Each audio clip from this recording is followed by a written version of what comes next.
Welcome in, boys. Last game of week 6 in the league that plays for pay. Monday Night Football. We got the Titans. We got the Bills. Off another incredible Run Pure Bets weekend where the boys just keep crushing it. Tyler will be with me in a little bit. Welcome into my guys in the chat. Chris, Big and Beastly, Johnny, Nelson, Adam Meyer, Hefe, Andrew, Dexter, Bucky. Red Hat Guy is always late. The Red Hat Guy also owns the NFL and went 8-2 this week. So he can do that. Viral, Yella, Mikey, Walla, Kyle. Let's go.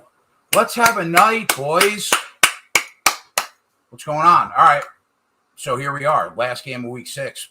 Bills travel to Tennessee to take on the Titans. Ask Tyler. My thoughts on the game are I could see the Titans winning this game outright. Right now, I think the Bills are the best team in the league. That's my opinion. That being said, I think that the Titans are a good enough team where they can cover the 6. They could win the game outright. I think this game could go over. I think it can go under. I'm going to be looking to hit this game live. That's what I'm going to be able to do tonight.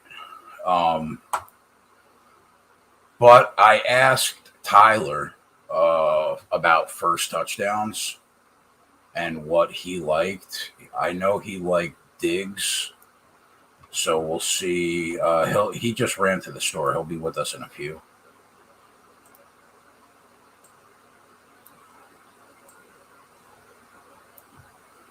Let me just delete all these winners that we put at the bottom of the screen yesterday. Yeah, so I ended up going 8 for 10 this week in the NFL, and we hit the NASCAR race, which was always nice to see. Tyler hit just about every NFL player prop under the fucking sun yesterday. The kid's on absolute fire. Best NFL player prop guy in the business, hands down.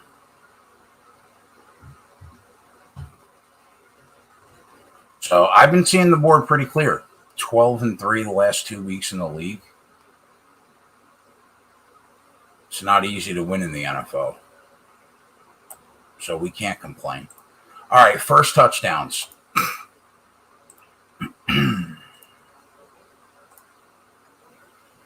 Tyler liked Josh Allen, and he liked Stephon Diggs for first touchdown. So we'll throw them at the bottom. Does anybody have a better number than 9-1? I mean, I could go and look at all fucking 10 books that I have lined up. But if you guys have something better, just shoot it out to me. Josh Allen, best number that I see right now is 9-1. Best number I see on Diggs is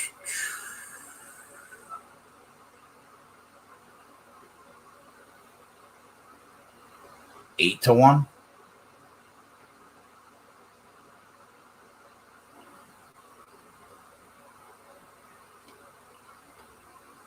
So I'll throw those at the bottom. Yeah, Tyler's up 10 units in October for sheet plays. Very nice. Yeah, the kid has been on absolute fire. JJ's been seeing the board really clear in the NFL so far this year. I went 1-1 on sheet plays. I only threw 2 up there this week. But when I went 7-1 in live and plays that were on the Wednesday, Thursday, and Sunday show. First touchdown, Allen plus 900. Diggs plus 800. All right, so those are two guys from Buffalo, obviously, right? Obviously, we only throw quarter units on these. Don't go crazy. It's a complete toss up on whether or not these are actually going to win. You guys know the deal.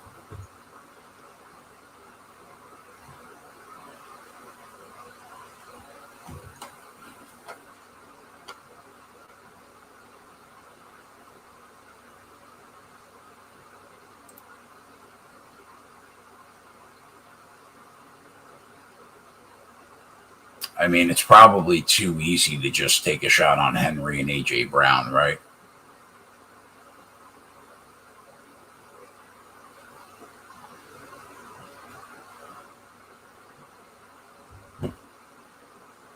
Maybe Ryan Tannehill could sneak in there. I don't hate that. What's Tannehill's number? 22-1.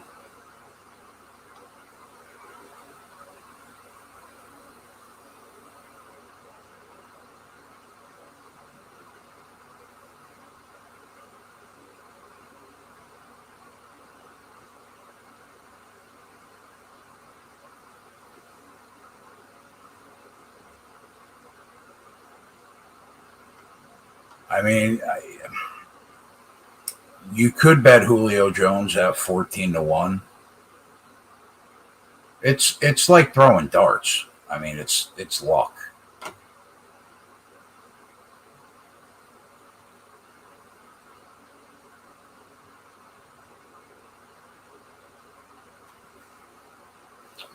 I guess we'll go with Derrick Henry and Julio Jones.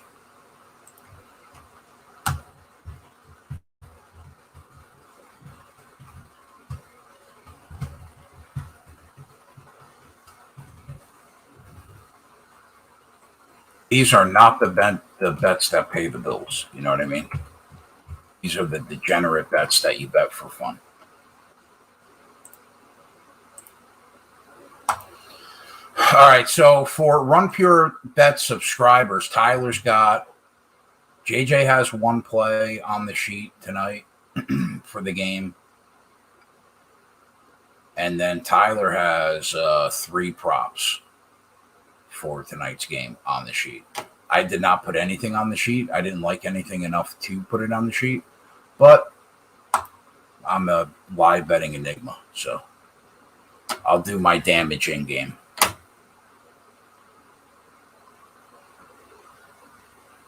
Aside from that, boys, let's have ourselves a day.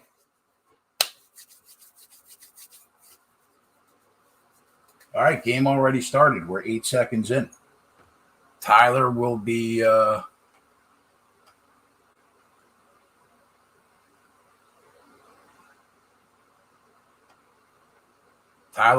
in a couple minutes. What sports books do you have? I have access to just about every legal book in New Jersey. I think I currently have money in like 9 books. FanDuel, DK, Barstool, Bet365, PointsBet, Will Hill, which I think is now Caesars, BetMGM, Sugar House.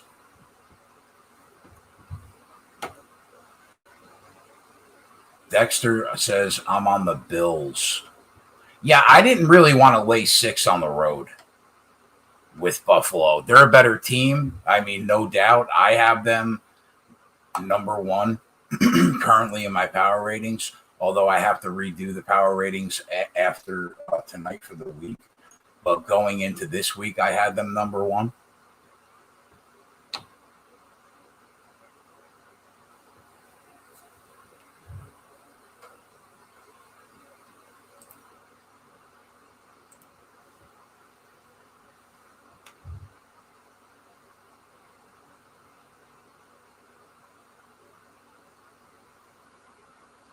The Bills defense, which when we were doing our preseason divisional previews, me, Tyler, and spread, I thought the Bills would have a top 3 or 5 offense again in the league,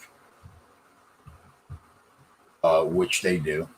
And I said, if they have the defense that they had last year, they would be, a playoff team that probably didn't make any noise in the playoffs. But if they had the defense they had 2 years ago, which was a top five defense, I figured they would regress back to the mean from where they were last year and be somewhere in that 12 to 15 range. And going into this game, they're currently the number one team in football in defensive DVOA this year. They're in the top 12 to 15 on most rankings defensively at PFF. So, I mean, now granted, they haven't played anybody really worth their salt.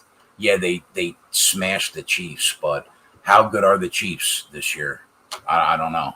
They got the worst defense in football. So,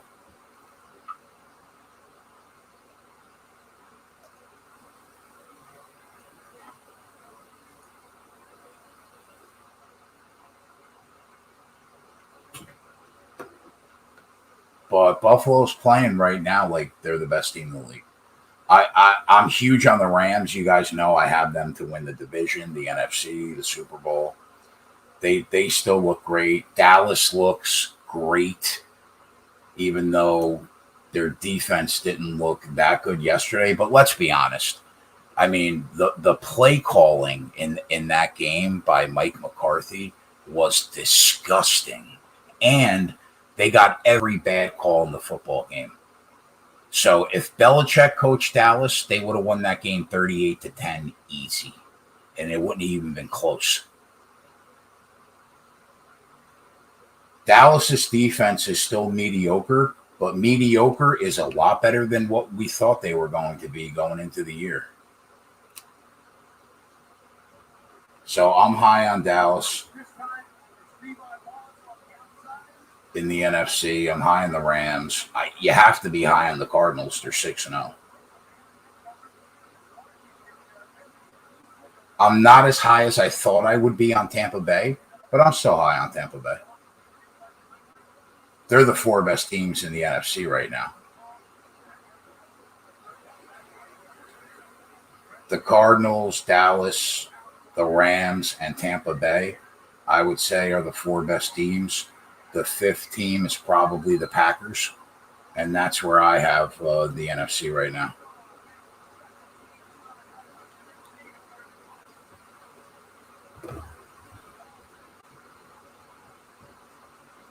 McCarthy is so bad. So bad. How do you go for it? The amount of teams that went for it on fourth down inside their own 35 yesterday was astounding. Astounding. How do you go for it on 4th and 1 at your own 34, 3 minutes into a game that you're favored to win? How do you do that? But you don't go for it on 4th and 1 with 3 minutes left in the game, and instead you kick a 54-yard field goal. I mean, come on, man. McCarthy is just fucking awful. Are the Chiefs done? I mean, they're going to make the playoffs. Their schedule gets a lot easier. What are they now? 3-3?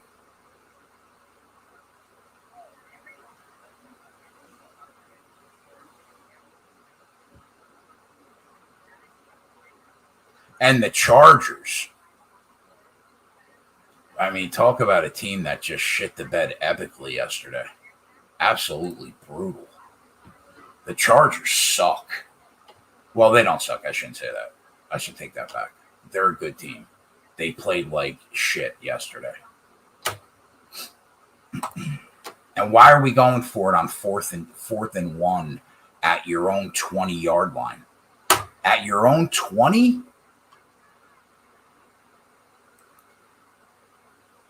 Just brutal.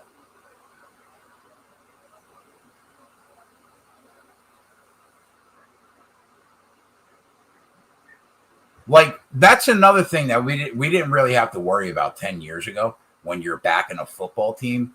Now you have to worry when you're looking to lay points or take points. Now you have to worry about a team going for it at their own 20-yard line on fourth down in the second quarter. That's what you have to worry about now when you're trying to back a team with your money. We didn't have to worry about that 10 years ago. Had I known that, I wouldn't have been on the Chargers. I had them in a teaser plus 8.5, and I had the Rams minus 1.5. They couldn't even stay within 9, but that's what happens when you're giving away touchdowns. When Baltimore gets the football 10 from the Chargers 19.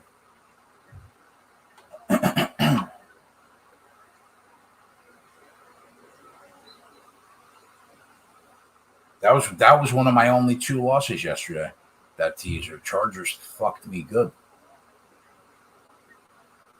And I had the Browns minus 3. I don't know what they were doing yesterday, but it wasn't playing football. We got our money back, though, because we took the Cardinals team total over live. But, I mean, I don't know what the Browns were doing yesterday.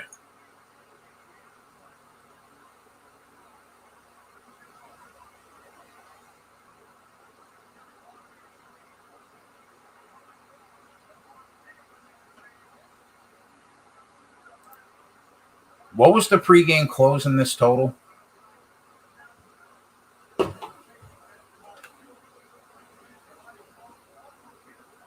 Yeah, I didn't really realize until game time that both starting tackles were out for Cleveland. That was my fault.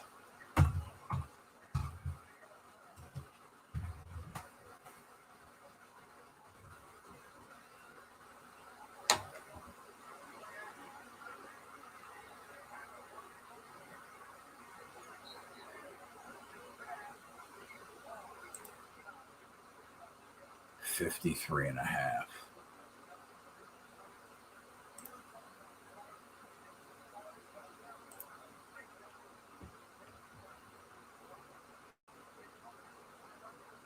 Kareem Hunt's hurt now too. Yeah.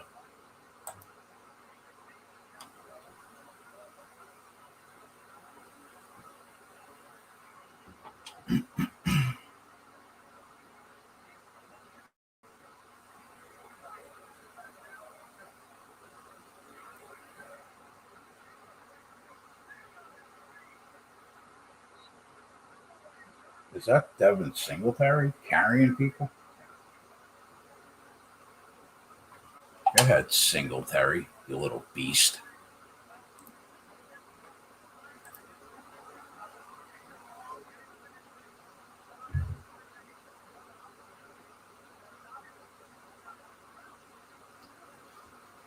Buffalo is a good team, man.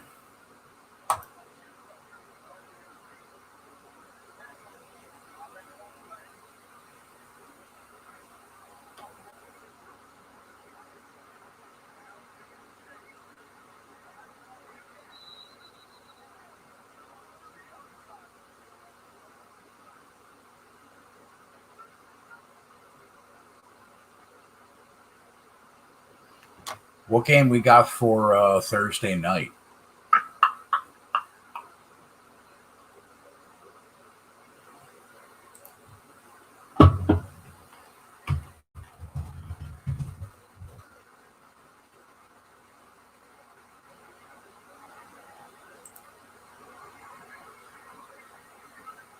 Browns Broncos, huh?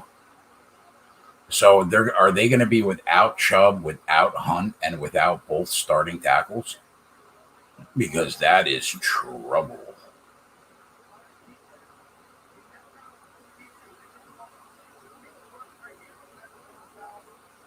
Go ahead, Cole Beasley.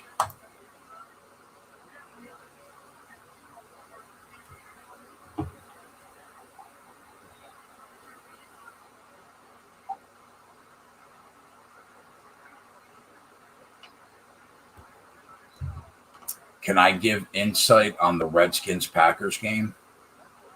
I mean, on Monday night, Dexter, no. I haven't even reconfigured the power ratings yet. I don't even know what I would make this line yet, so it's hard to do that.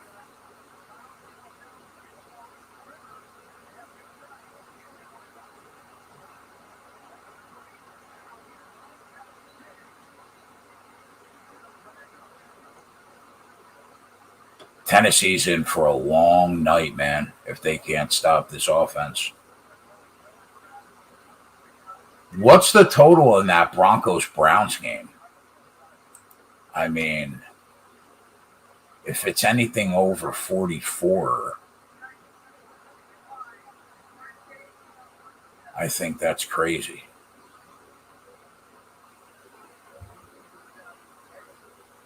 42.5, huh?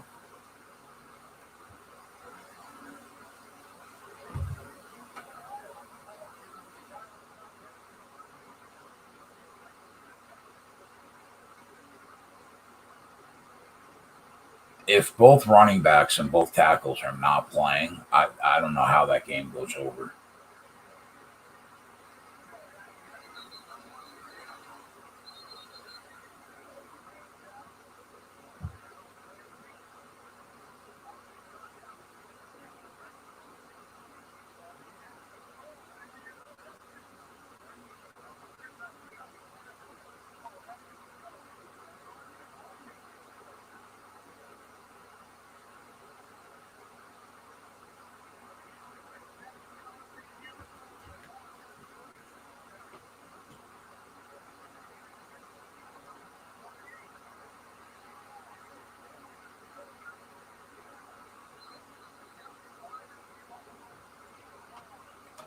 You don't want to see a field goal here if you have the team total over.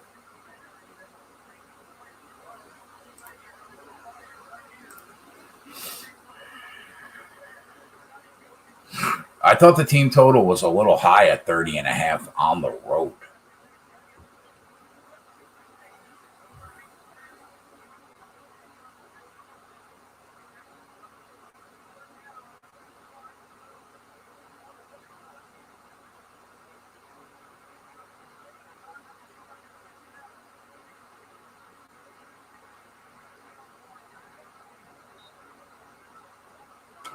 You don't want to see a field goal there.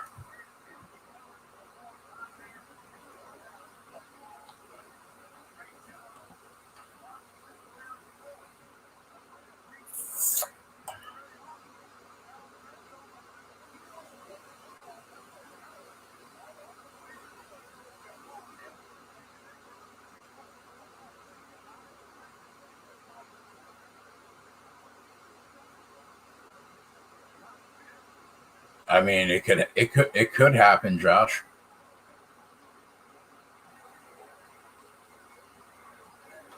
You're a sizable underdog for a reason, but it could happen. Definitely.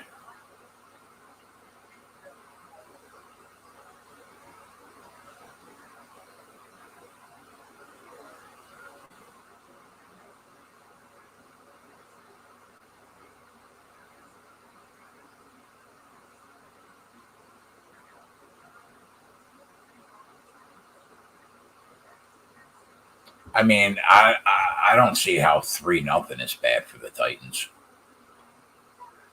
3-0 is 0-0. Your game plan's not changing.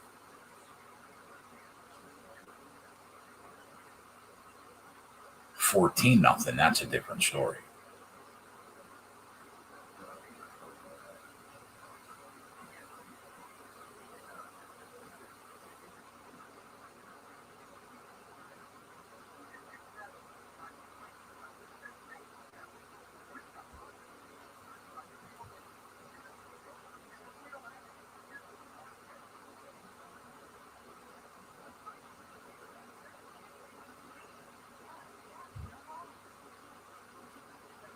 Is there a UFC live show on Saturday?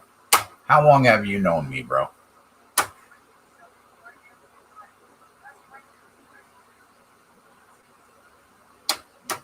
Do you think that there's a show on Saturday?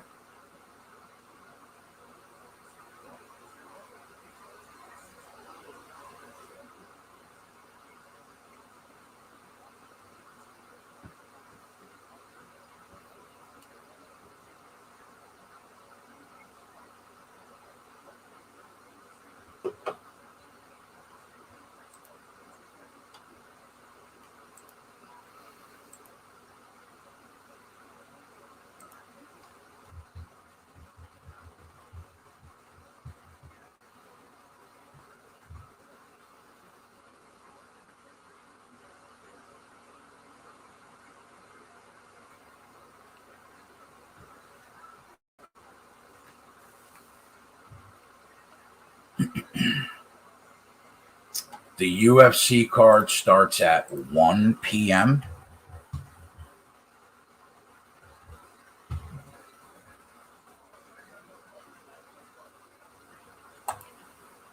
So yeah, I'll be on. I might not get Gavin on until the main card, depending on what time he actually wakes up. I doubt that he's going to be on with me at 10 o'clock in the morning, but I will be on. Yeah, I'll be on. And then he'll probably hop on whenever he wakes up. Saturday, we have a race at 3 o'clock. So we got that going. Plus, we got a whole day of college football. It's going to be another phenomenal weekend.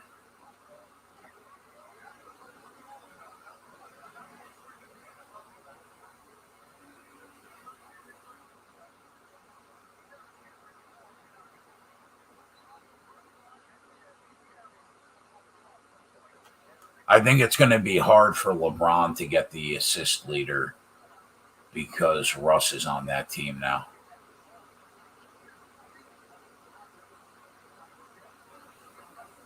Bellator starts at noon. Yeah, I will not be on at noon. I'll be on when the UFC card starts.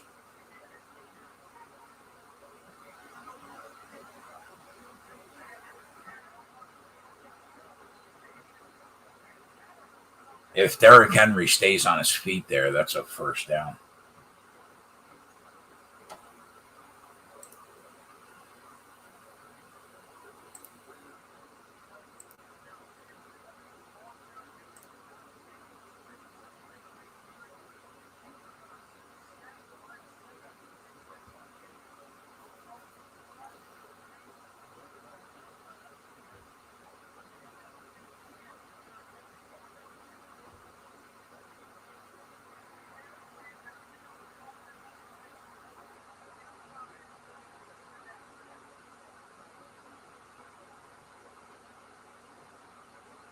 Wow, my birthday's like a week away, huh?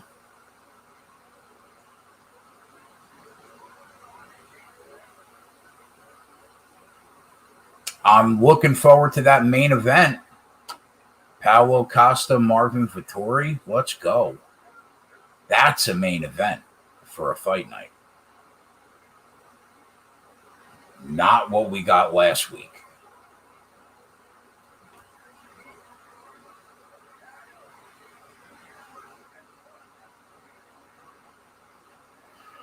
I'm going to be 41, Andrew. 41, my friend.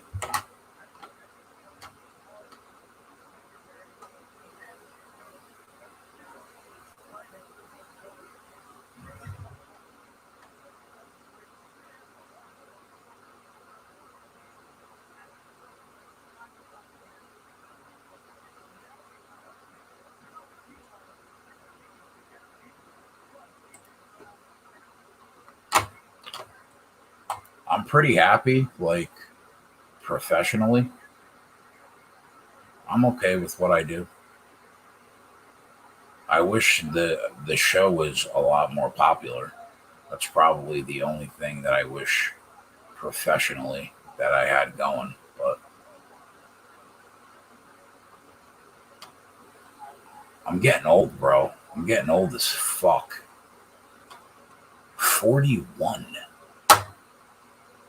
When I graduated high school, I thought 41 was like you might as well be 108.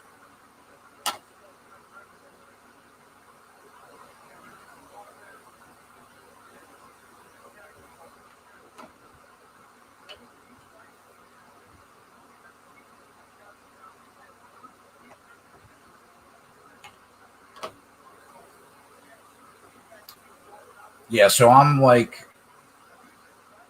kind of like okay where I stand right now at 41 professionally. Personally, I have no personal life. I'm married to this show for 3 more years. I told myself I want to get the show off the ground and the business for like 5 years. And then I'll start looking like maybe personally. I've already been married twice, man. So I'm fucking good. As far as the chicks, I'm good. I still have a couple of high school fuck friends.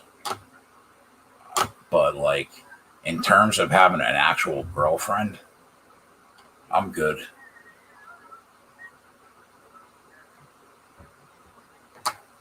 The last 20 years of my life almost have been with 2 women.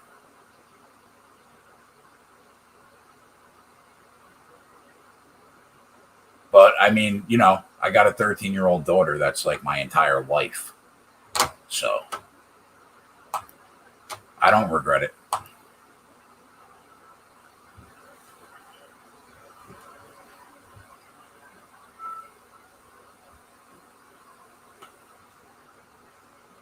I still don't see anything worth betting right now in this game. I'm hunting.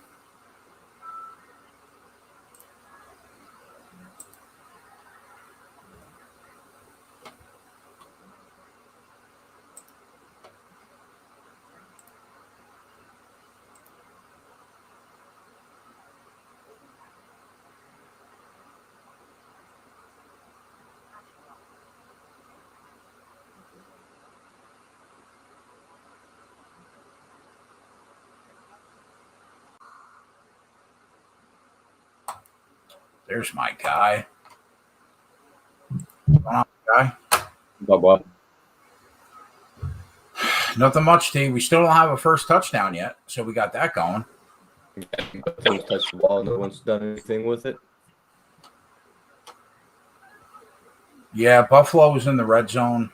Had to settle for a field goal. Tennessee couldn't really move the ball. That's twice. And I think Buffalo's getting the ball back now.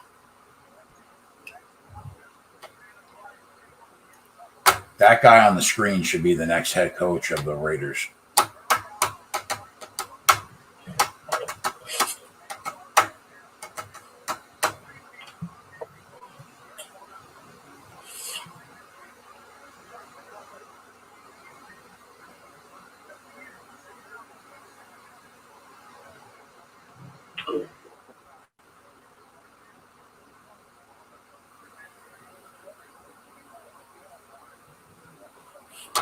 So what's going on, T?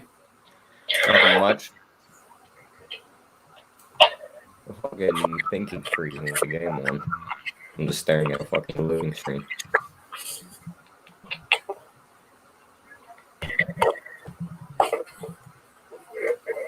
So you and I absolutely destroyed the league yesterday. Yep. So we got that going for us.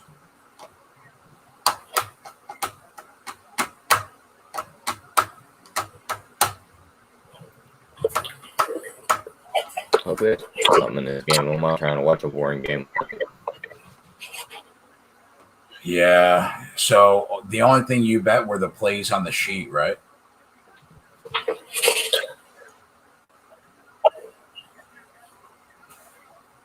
T? Yeah, I said yeah. I was at.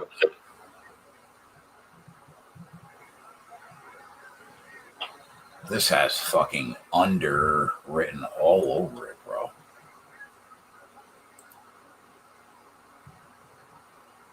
Total's already down to 48.5. This quarter might end 3-0. Yeah.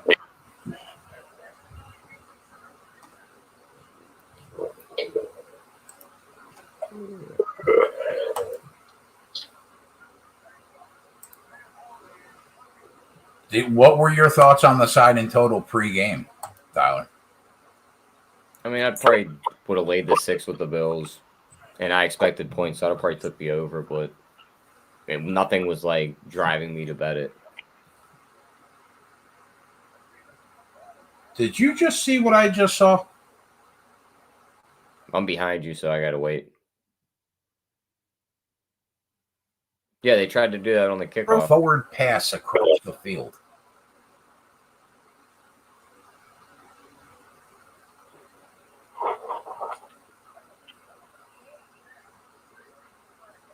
Against this defense, you got to try and score points somehow, right?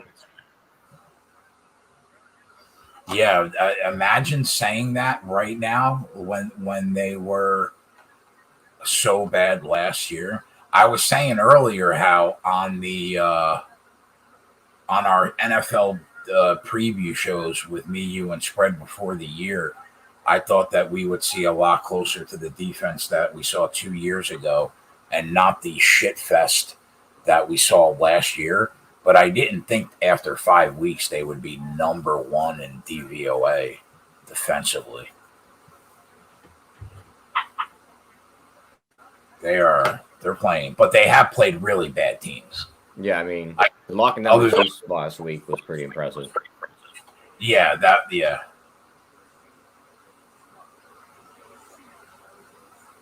What's on the menu tonight, bro? I had pork chops earlier. Pork chops are a very underrated food. Yep. I'm getting tired. Yeah, I hear you, dude. I woke up at 5 o'clock. That's about when I woke up too.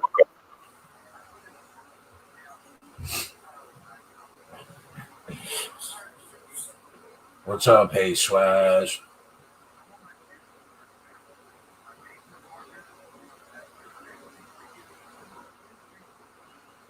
Bill's current line, they're -6.5. FanDuel's got the total all the way down to 45.5. Jesus Christ. I probably would have leaned the same way though as you. I thought we were going to see points. I did think that Buffalo's team total was a little high for being on the road, 30.5. I thought that was a little high. But I thought we would see playing points. One of the worst defenses in the league. Yeah. That's true. Plus, I mean, the way their defense is playing, they should touch the ball like all the time. So it's just the matter of time before they put 30 on the board for touching the ball like 4 times a quarter. You don't expect Tennessee to. I mean, they have a very good offense. You didn't expect them to score a lot of points. I didn't think they were getting above 21 here.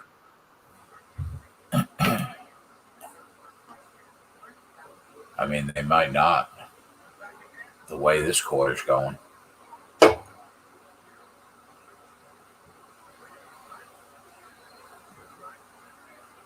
What's the live first quarter total right now? Probably 6.5.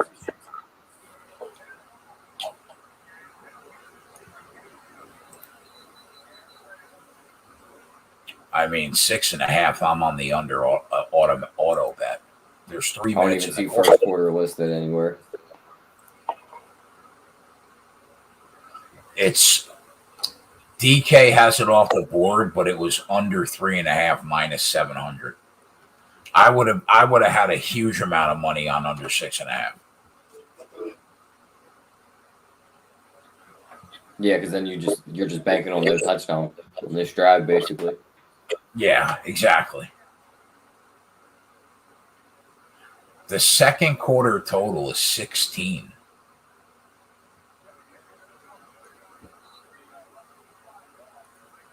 That seems high, doesn't it? Yeah, it seems really high. They're just probably expecting the scoring to explode in that second quarter. I mean, you're talking about that's times 4 is 62, right? 15 is 60. So yeah, it's 15.5, 62. The live total for the game right now is 42. I'm betting the under. I don't hate that. I'll jump on that with you. It's at DK. Under 15.5, minus 110. The only thing that fucks us, Tyler, It's is still if they go 16 down and a half on where? On FanDuel minus 120. The only thing that fucks us is if they score on this drive. I think if they don't score on this drive, I think we're sitting pretty good.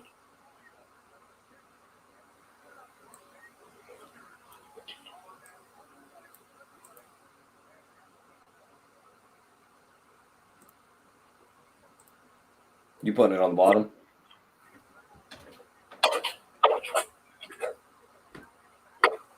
Is it suspended for you, or did you get it in? I got it in. I bet it on FanDuel. Yeah, I'm on. As soon as you said it had the extra point, I Uh-oh. That's not good for the second quarter total, unless they score in the next minute.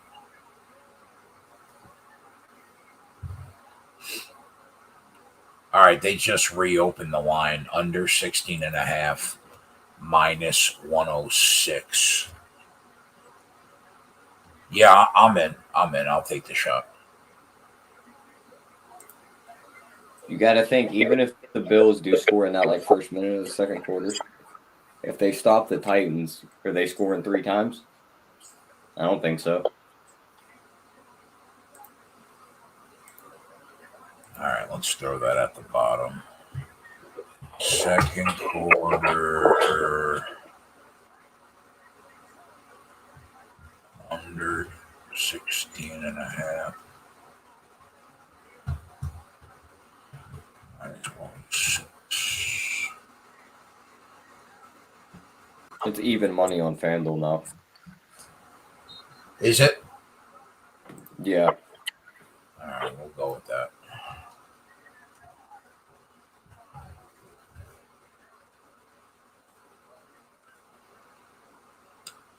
Man, I would have really liked to see the Titans have punted the ball there.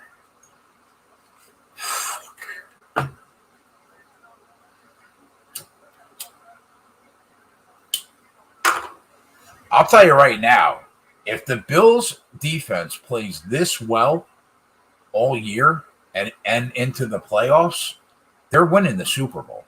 There's no team in the league that's better. I mean, yeah, they're still fully healthy. No one's on the injury report. Right. I mean, if they could stay that the whole year. Yeah, they're your Super Bowl champs. If they're playing like this going into the playoffs, there's nobody that's beating them.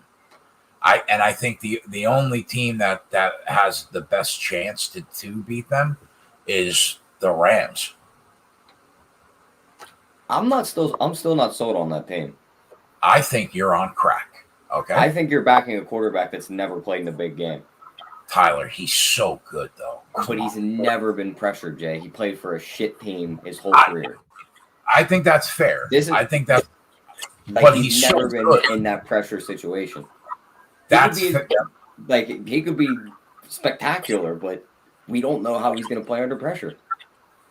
I just can't see him being the reason they're going to lose in the playoffs. His health is always a question too. I mean, he gets hurt. Oh, they're dead in the healthiest. Yeah, they're dead in the water if he gets hurt. Yeah, 100%. They're dead in the water. I think the point that you bring up about once they're in the playoffs, he's never played in an actual big time spot. I think that's a fair point to be concerned about. But imagine him having to go toe to toe with the GOAT in the NFC Championship game. I could see him folding under the pressure in that one. A late pick he throws, game over. I guess, but Tampa Bay's defense is not that good this year. A lot of injuries. They're healthy by the time playoffs roll around. That could be the defense we seen last year. Where are they actually right now defensively? They got them 17th right now. So middle of the pack. Yeah, defense. Middle. They get their guys back. They get some of their corners healthy. It could be right back up to the top 10.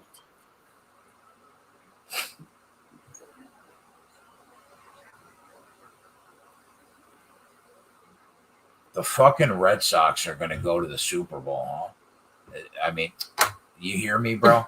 You hear how I'm little not saying how that would be impressive if they pulled that one off. Do you hear how little I care about baseball? I even put baseball teams in the Super Bowl. That's great. Not the World Series. I found my favorite NBA future, Jay. Your favorite? Yep. What is it?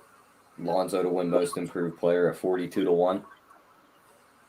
Bro, I bet that already. Isn't that on the sheet? Yeah. Yeah. Oh, yeah. You told me that yesterday. I bet it when you told me. I thought you were going to give me another fucking gem. I just got excited. I got excited like you were about to give me another gem. And he's in a perfect situation. They make the playoffs. Maybe he jumps into the fucking all-star picture. His averages go up, and everyone will be blowing him if they do make the playoffs and they get a nice seed. Why Lonzo though? Why do you think he's going to be so much better this year than years past? I mean, the Pelicans were a shit show. They didn't use him the right way. I could see Chicago just letting him just be the floor general, setting up Levine, and he just shoots a ridiculous percentage from three. Say he averages like close to 20, 10 assists, shoots like 40% from three, makes the all-star team. That's money in the bag, Jay. And you like another reason I think it's a sneaky bet too, because I don't think he should be that low on the list at 42-1.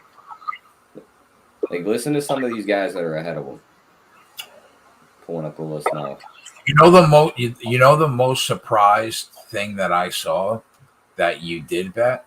Why do you think Paul George is going to be the scoring leader? There's no Kawhi probably all year. Oh, he's out. Is he out all year? More than likely he's out all year, or at least till like February, March. So you think he's going to? You got to think he's getting all the usage. If he shoots a very high percentage like he has, like he did in the playoffs, he could definitely average like 33 points a game. You got to think Steph's getting Clay back. He's got other guys that are going to shoot the ball more on that team. This is a big third down for us right here, T. Yep. Hold him to a field goal.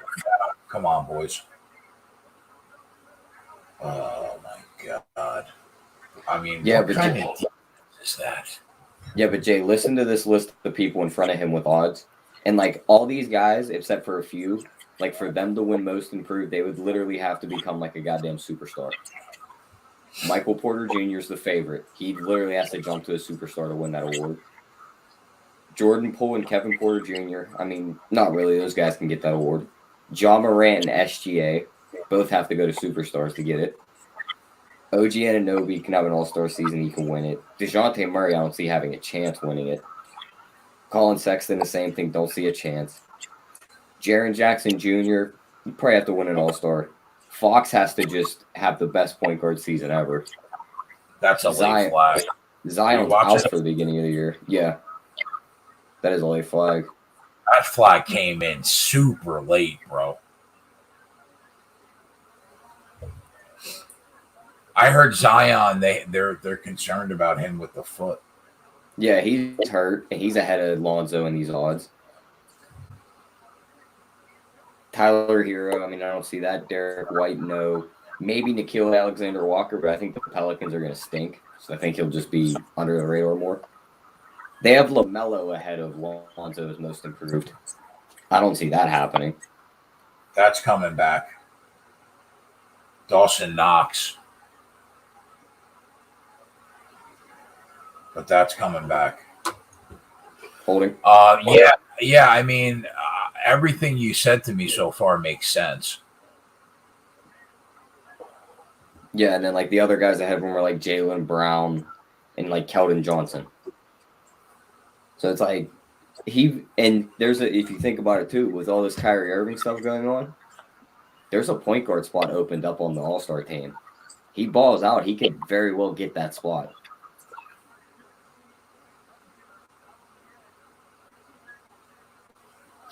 I mean, I would never tell you to not bet a fucking 42-1 shot.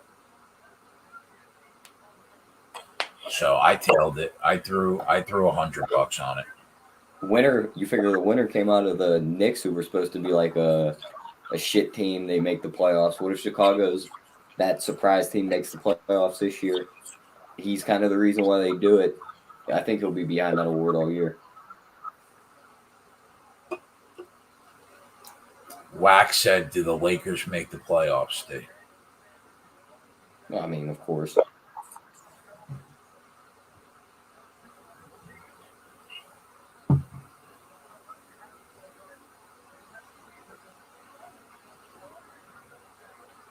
What is that Knicks team total, Nolan? Knicks have looked pretty good in the preseason. Don't you think? Yeah, they'll be good in the regular season like they were last year, but then come playoffs, once teams start to clamp down, you're not going to be able to rely on guys like Kemba. Like, Kemba can't play no defense in the playoffs yet. You know what, T? If you told the Knicks fan base they could pencil themselves in for the playoffs this year, that would be good enough for all of us. I mean, I guess so. I would have rather, like, me personally, that playoff run they had last year just to make the 4 seed and lose in 5 games. Would you trade that to have drafted one of them top guys that came out this past year, like Cade Cunningham, Jalen Green, or one of them? I would have. Kick your field goal, Tyler. Let's go. Let's go, big boy. Yeah, I see your point. Like, do you want to have the worst basketball team in the league so you can get the number? Well, yeah, but that's the thing. Well, but that was the perfect draft class to do it, Jay. You had like 4 guys that were like bona fide studs. Like, if it was like the NFL where there was no lottery, I would not mind tanking to lock in a top pick in the draft. You know what I mean? Yeah. But you could be the worst team in the NBA and get like the 10th pick. No, if you're the worst record, I think you can't fall out of the top 4. Oh, the top 4. Yeah. So the farthest you can fall is 4. I'll tell you what. The way that Boynton and Gavin are talking about some of the guys this year in college basketball, it sounds like this is going to be a great draft class coming out this year. No, this is like a really good draft class. Like last year's, everyone was excited about those like LaMelo Ball, Anthony Edwards being like the 2 heavy guys in that draft class. This draft class has like 12 guys, and then you have a bunch of guys that are like going to be like solid role players. Who do you think will be the number 1 pick in the draft? If you had to guess this now, coming year, yeah, it's got to be that big man out of Duke. His name's like Pablo something. I can't even pronounce his last name. Starts with like a B. Either him or I think there's that Wade Baldwin kid that went to his dad's college. It was like Wisconsin. It's like a real little school in Wisconsin. I have to look it up.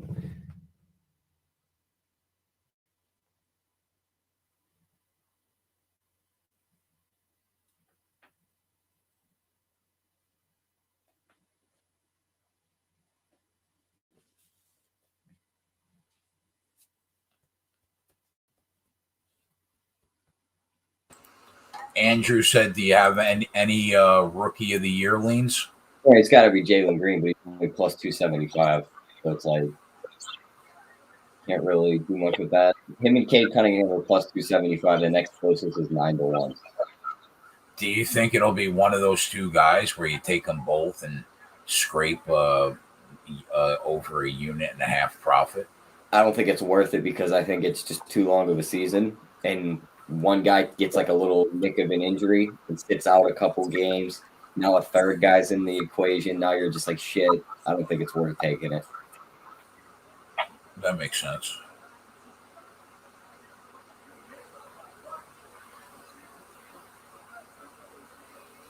So you like Giannis MVP this year, huh? Did he win the MVP last year? No. Who won it last year? Jokic. Oh, right. Jokic. Right. You want to hear some funny shit? I'm looking at a mock draft for next year. There's a dude coming out of Serbia. It's the same country Jokic came out of. Dude's a power forward. He's 6'10". His name is Nikolai Jovic, Jovic, instead of Jokic. That's Plays funny. the same exact way. He's a big man that can pass and shoot a little. It's like, what do they got just like breeding these guys over there like that? Yeah. You think they ever surround him with the pieces in Dallas to make him an actual viable option to win a ring? Who, Jokic in Denver? I mean, Yeah. No. they have some good pieces. I'm talking about Luka. Yeah, I'm talking about Luka. Yeah. Yeah, I think eventually Cuban will get the right guys in there, because like you figure he'll just keep bringing guys in and out of there until he Oh gets my it right. God, he's gone. Would you believe me if I told? Would you believe me if I told you that I almost bet his longest rush over 17 and a half yards today, and I didn't. I almost bet over 17 and a half long rush, and I didn't pull the fucking trigger on it. Now we can't have a God, damn it. Yeah, we're dead in the water. 8-2 is going to be 8-3 on the week, but that's all right. Cash that plus. Oh yeah, cash that plus 500 first touchdown though. Put it on the board. Forgot about that.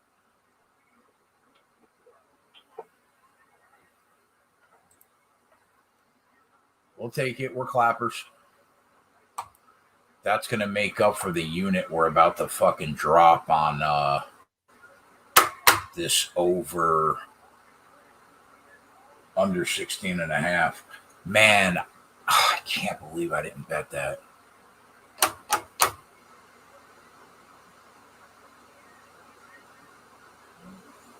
Son of a bitch. Guys that big shouldn't move that fast. He's so good. And he's averaging like 30 carries so far this year. He just doesn't get hurt. He just eats everything. Imagine not betting him over 93 yards earlier today. When you look at what he's doing, he's getting like 130 yards a game. Right now.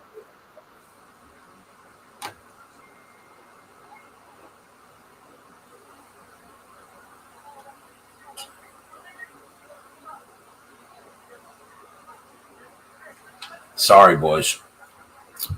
We got the first touchdown home, but we're probably going to lose the under 16 and a half.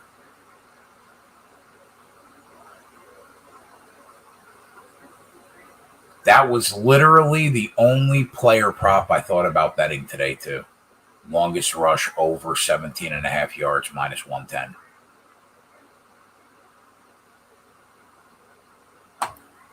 Oh, well.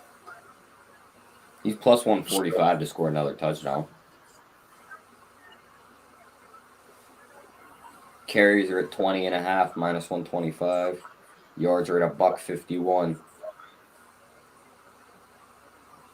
His current number is one. Yeah, that makes sense. He was 94 pre-game.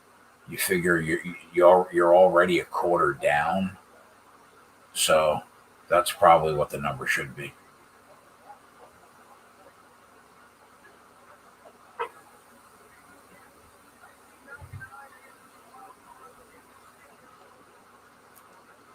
The way the Bills' defense has played this year is what kept me off that longest rush. Did you look at that when you were looking at the props? You said what? Did you look at that longest rush prop when you were looking at the props today? No, I didn't. His rushing attempts are currently at 20 and a half. How many does he have? 5. I'll tell you what, T, if you look at what he's done this year, that's low, bro. Well, let me see what his game log is this year. And currently they're in a game where they're actually up. Okay, 29 for 130, 33 for 160, 28 for 113, 35 for 182 the last 4 games. And his rushing attempts are at 20. He's got 142 attempts through 5 games, bro. That's almost 30 attempts a game. Yeah, but are they going to have any of them drives where they just constantly just hand him the ball? You know what I mean? Well, I think the worry the ball that long to get him to 20 or 20 carries. The reason why it's that low is only because the books think that Buffalo can hang a crooked number and shoot out. And that would mean that Tannehill's going to have to pass a lot more than Henry can throw. That's the only reason why I think the carries are that low. Because what else would be the reason when he's had 29, 33, 35, and 28 the last 4 games? It has to be because they think Buffalo could shoot out. But Buffalo does not look that good right now, bro, if we're being fair.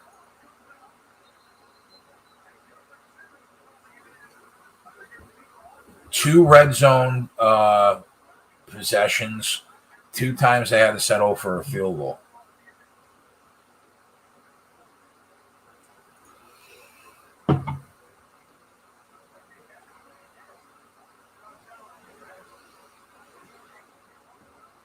Who's in charge of blocking that guy? Andrew said 35 carries, question mark. Yeah, bro. He had 35, 33, 29, and 28 the last 4 games. He's a workhorse.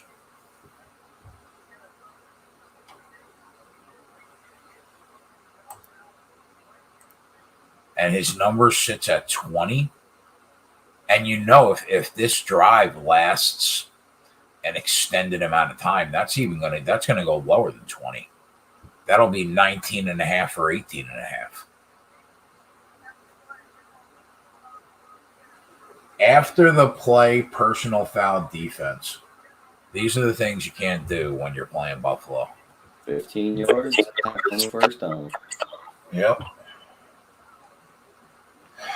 Those are the things you can't do against Buffalo.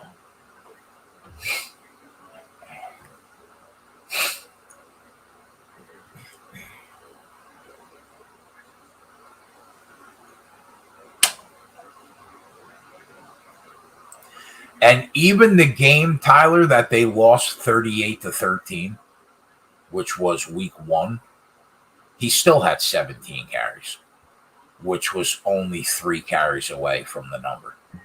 Did it drop to 19 and a half yet?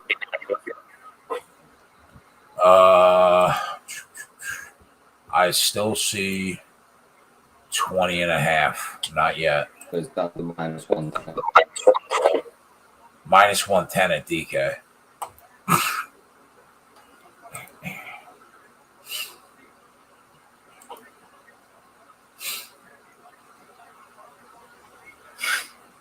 Whenever you talk about the more like it,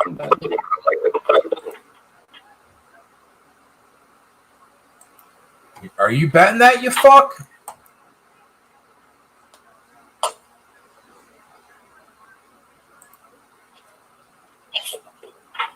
I want 19 and a half, though, T.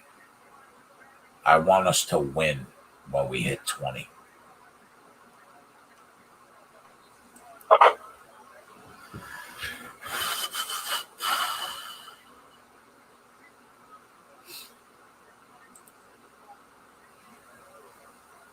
$19.5, T. -135. Do we see a number better than that anywhere? -140 at Bet365. Minus, yeah, I gotta wait. We gotta wait. I mean, I'm already in. Yeah, okay. I get it. I'm not getting greedy. I'm not fucking waiting that long. You know what? I'm a greedy bitch, bro. I'm a greedy little bitch. Well, big bitch. He but throws in the next play, all of a sudden the 19.5 is 25.5, and you're kicking yourself. I'll choke you out. How about that? You gotta catch me first. Yeah, that's a good point. I'll never. Catch me. I would literally. I would have to fight you in a closet to get a hand on you.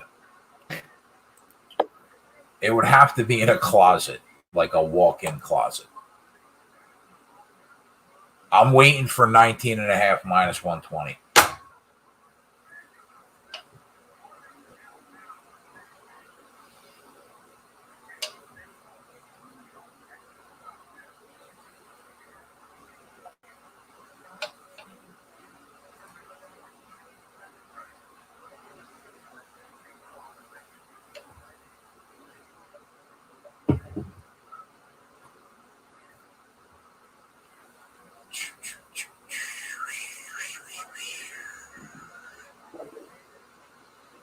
Look at FanDuel doing something smart. What are they doing? Smart isn't really their thing. Yeah, smart FanDuel.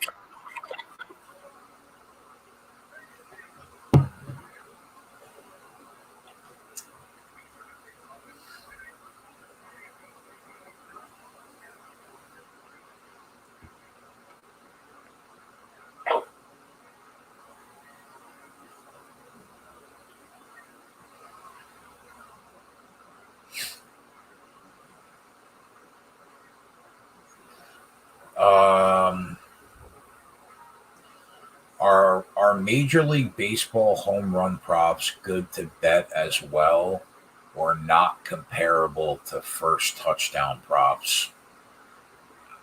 Tyler and I aren't the people that you would ask about baseball, but at this company, there are two other people that do that. But I mean, you know, a touchdown's going to happen. You don't know if a home run is going to happen, right? You would assume that it's going to happen, but you don't really know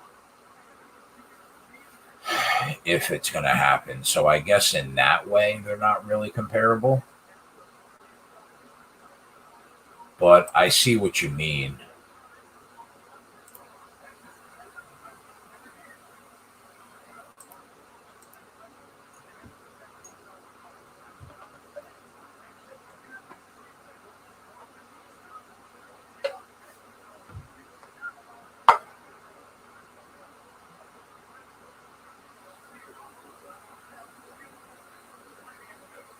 They said Derrick Henry got up to 22 miles an hour on that ground.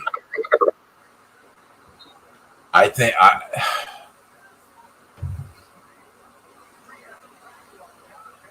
that 76-yard run might be what fucks us on the second quarter total.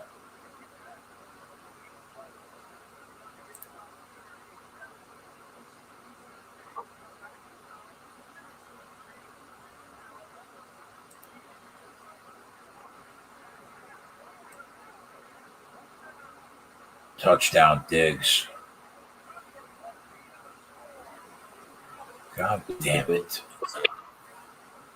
Well, 8-2 sounds better than 8-3, but I'll take it. No profit. Yeah.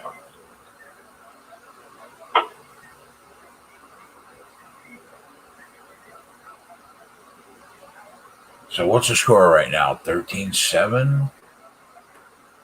All right, so now he's at 19.5 carries, minus 125. Just want to make sure is that the best number I see?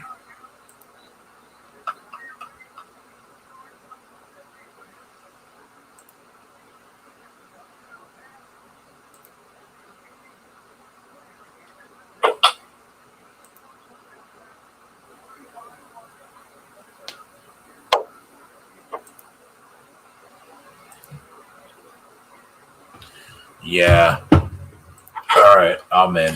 I'm in at 19.5 minus 125. That's what I like to hear.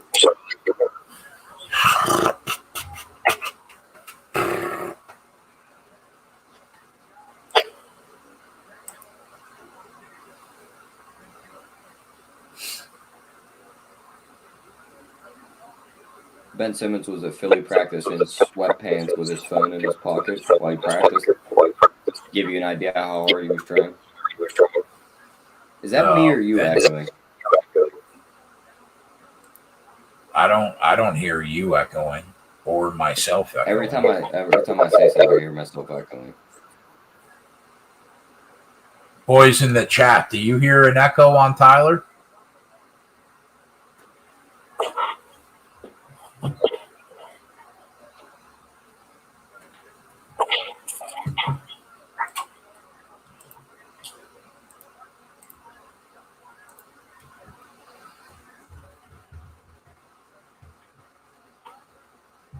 Yeah, I knew I wasn't the only person that heard it.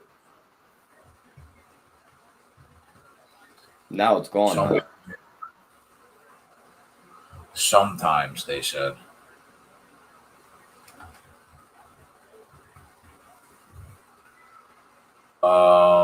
Corey asked you, do you like anything for NBA tomorrow? I'm still looking. I gotta go over some stuff. I might add something to the sheet later on. I guess Spread's back in the game now. He's going to have to get involved. Yep. Start putting these on the sheet. Do our first NBA rundown tomorrow. I can't believe it's back already, dude. Yeah, you're telling me. Jesus Christ. There's one. Just tally him up, yeah, every time he gets one. Let's go.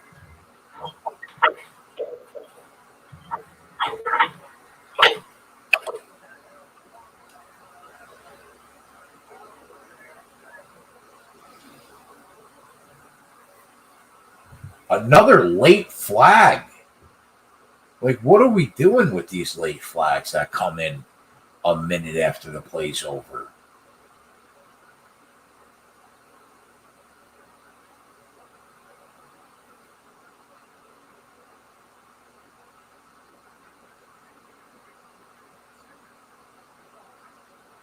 Holding on the offense. Declined.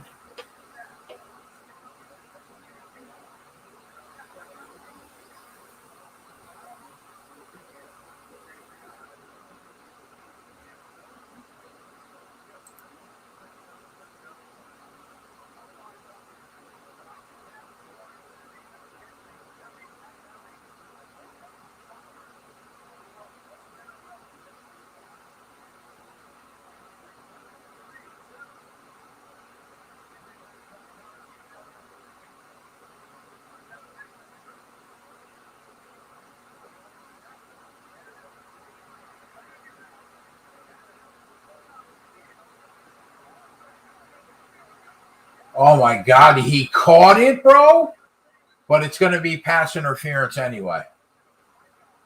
So we'll have a first down and we'll have a couple Derrick Henry rushes. Let's go, boys. What a catch that was, though. Fuck me.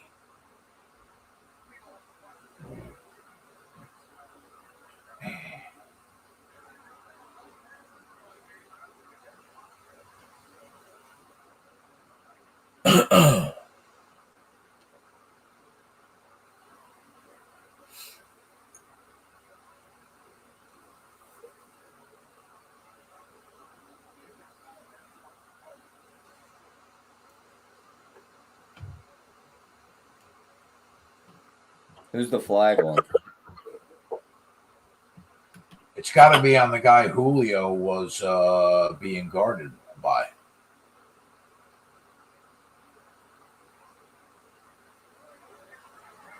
Oh, completed catch. Let's go, Tyler. Offsides defense, penalty declined. Pass interference defense, penalty declined. First down. Let's get that fucking money. I better see 3 more carries on this drive at least. All right, well, that was not a catch at all. Oh, yeah, it was. Holy shit. The replay made it a lot closer.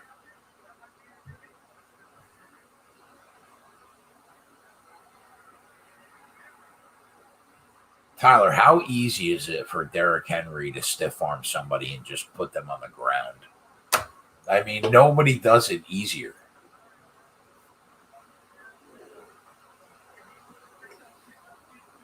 Look, that's a line. Is that a linebacker? Boop. Go away. Fuck off, bitch.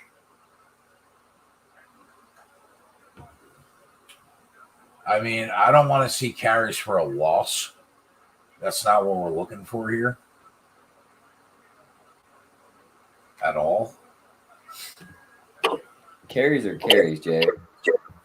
Yeah, I know, but the way to get more carries is for them to not be for a loss. And is there another receiver that has like the ball skills to follow that ball?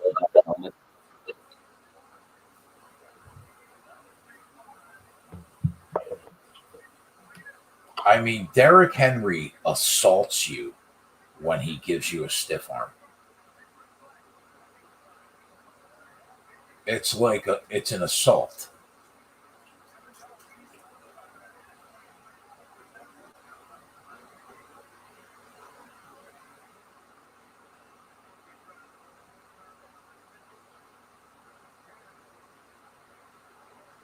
How do you not catch that, though, Julio?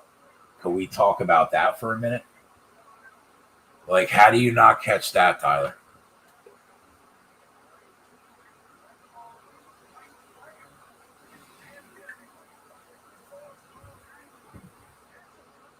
I mean, what are we doing?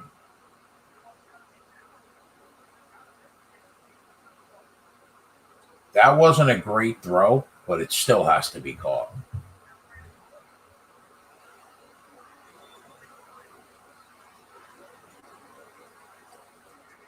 All right, 13-10 keeps us in the game. Keeps those carries coming.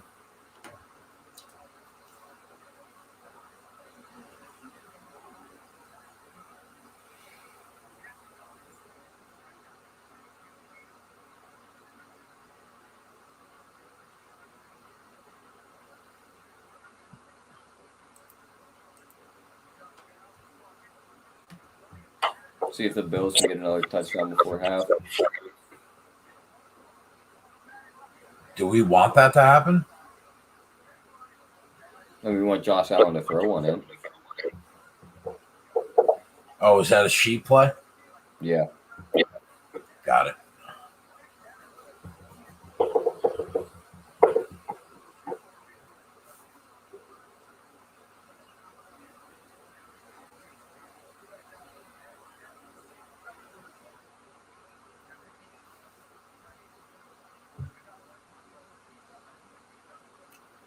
Coop took a small piece of the Titans money line at plus 340. Okay, Coop. All right. Coop has faith in those Titans. I see you.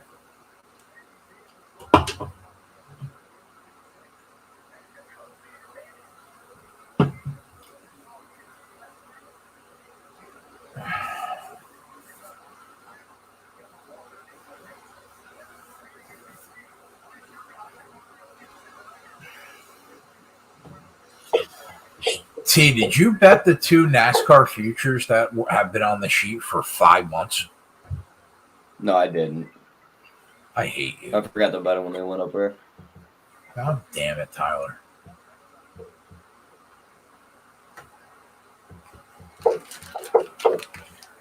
Intercepted! Don't go all the way. Give me carries. Give me carries. Let's go. We're at the 10-yard line. We're in Derrick Henry territory. Let's go, boys.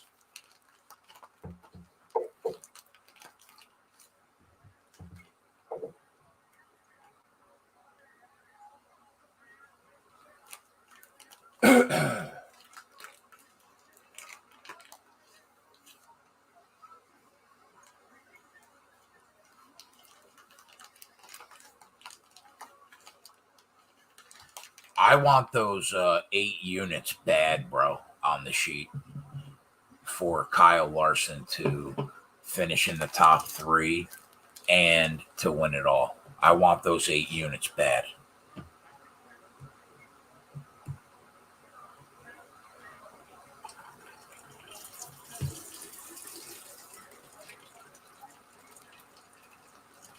Are you pouring something in something?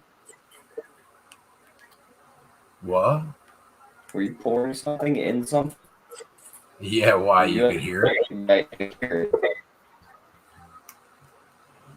Was that a Derrick Henry carry? More than likely. Oh, Tyler, I think somebody's dead.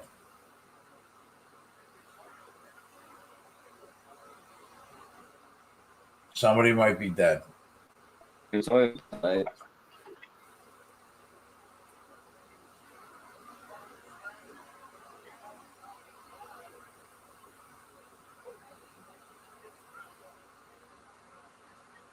Is he moving his legs at least?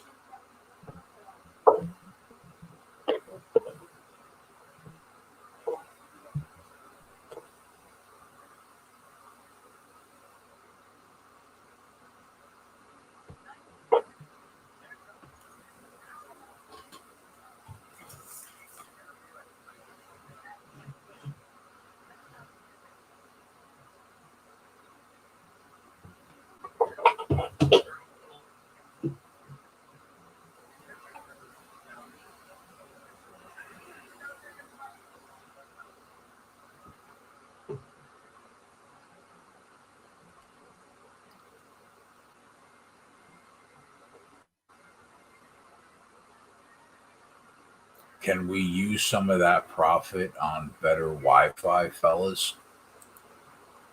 Why are we lagging, or is the picture not good?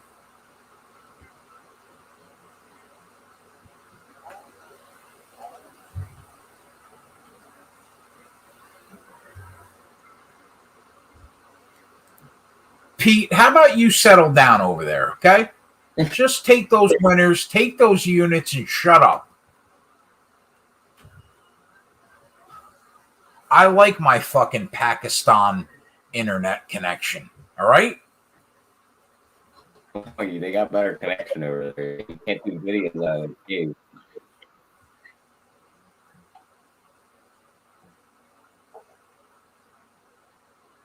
MT13 said it's not you, it's us.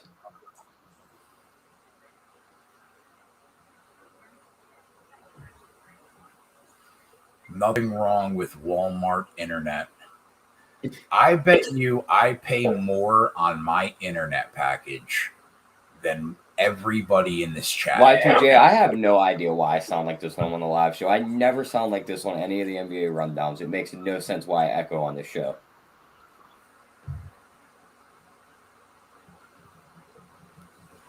T, you know what, T? I think it's because you don't use headphones. No, it's definitely not me. I think Because my voice nobody is else. coming out of your computer, and that's the echo. No, I have echo cancellation. That's why nobody ever sounds like that normally. So pop out and pop back in.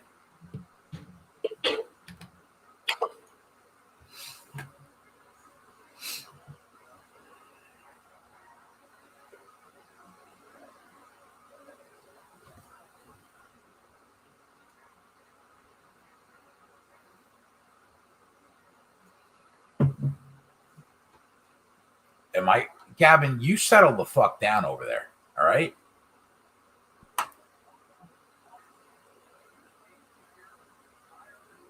See what happens.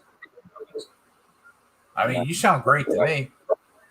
I can hear it after I talk. I can hear my words repeating afterwards. Still right now? Yep. Let me make sure my echo cancellation is actually turned on. Hang on.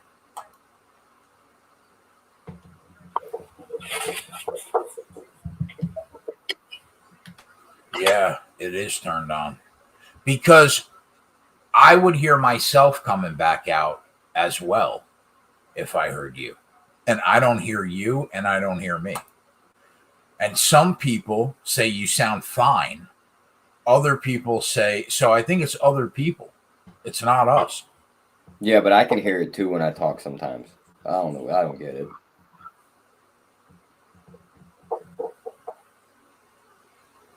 Any little noise I make too, I can hear it too. Like after I go like this, it'll come through like 2 seconds later.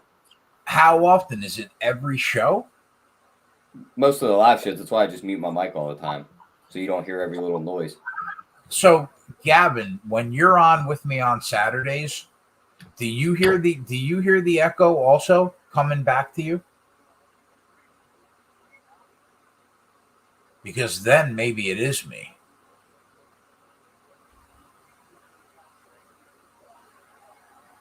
Oh, Lawan's got his thumb up. That's a good sign. Okay, so Gavin doesn't hear it, T. So yeah, it's got to be. I don't know what the problem is.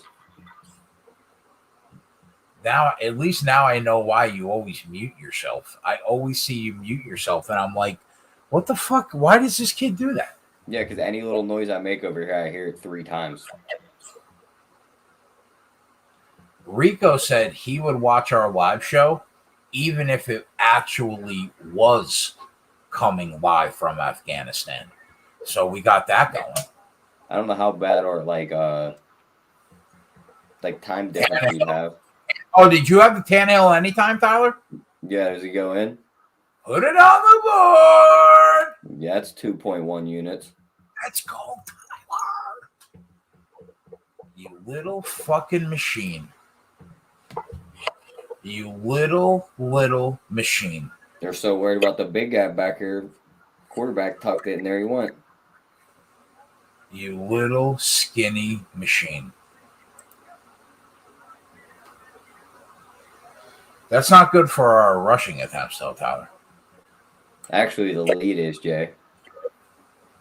Fair point.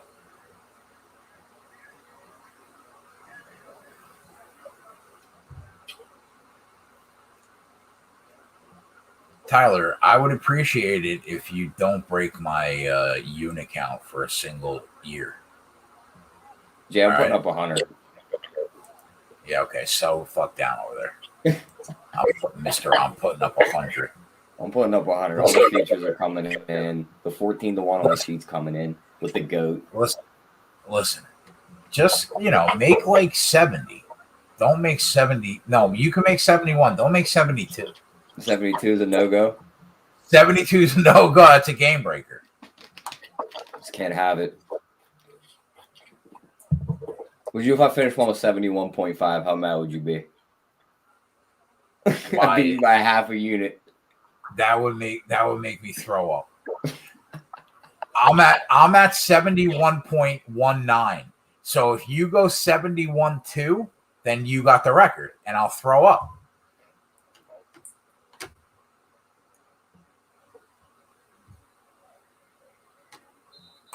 No, I'm proud of you. You got a long way to go, though. I'm proud of you. You're seeing the board incredibly clear right now. That makes it 26. Well, going into today, Tyler was up 26 units since August 1st, which was when the new year started. So he'll add to that count tonight. So that's fantastic. Oh, wait. No, that's Joey. My bad. Tyler was up 20.5 units, and he'll add to that count tonight. 10 units in the month of October, though, which will also go up. Joey's up 20. Well, actually, if we lose the other 2 plays, then everything just kind of cancels out now. Oh, okay. It would basically be like tonight never happened. But if we win any of those, then we're good. Got it. Joey's up 26 units in the new year since August 1. Tyler's up 20 and a half. Spread is down a little bit, about 7. He hasn't made a bet on the sheet in like 4 months though. JJ He'll be back tomorrow night with NBA. JJ's down a few, and I'm up 11 units. just getting my teeth kicked in by Joey and Tyler. But you know what? That means you people kicked our teeth in, so we had to return the favor. Yeah, it's fair. That's fair. As long as our subscribers are winning, no, you know who I want to hear from, Jay? What? The fucking guy that chirped you on Twitter like a month and a half ago. Where's he at now? Yeah, like, why do I get chirped? Like, it's unbelievable. We're up 43 units total since the new year started on August 1. It's October 18th, bro. We're up 45.16 right now. 45.16 since August 1. How many days is that? 80? 40, 45 units in 80 days? Good luck. I mean, where else are you going to go? 12 units in the month of October?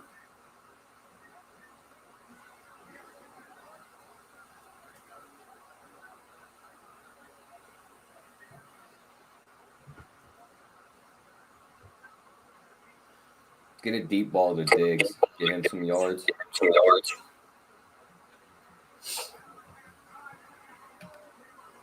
Was that Diggs? That was Diggs. Those are things you love to see. Adam said that's not even counting Big T sweeping yesterday. Yeah, that's not even counting the DFS side. We don't count the DFS side because there's only 5 of us here at Run Pure Bets. But, I mean, yeah, even Tony just crushing.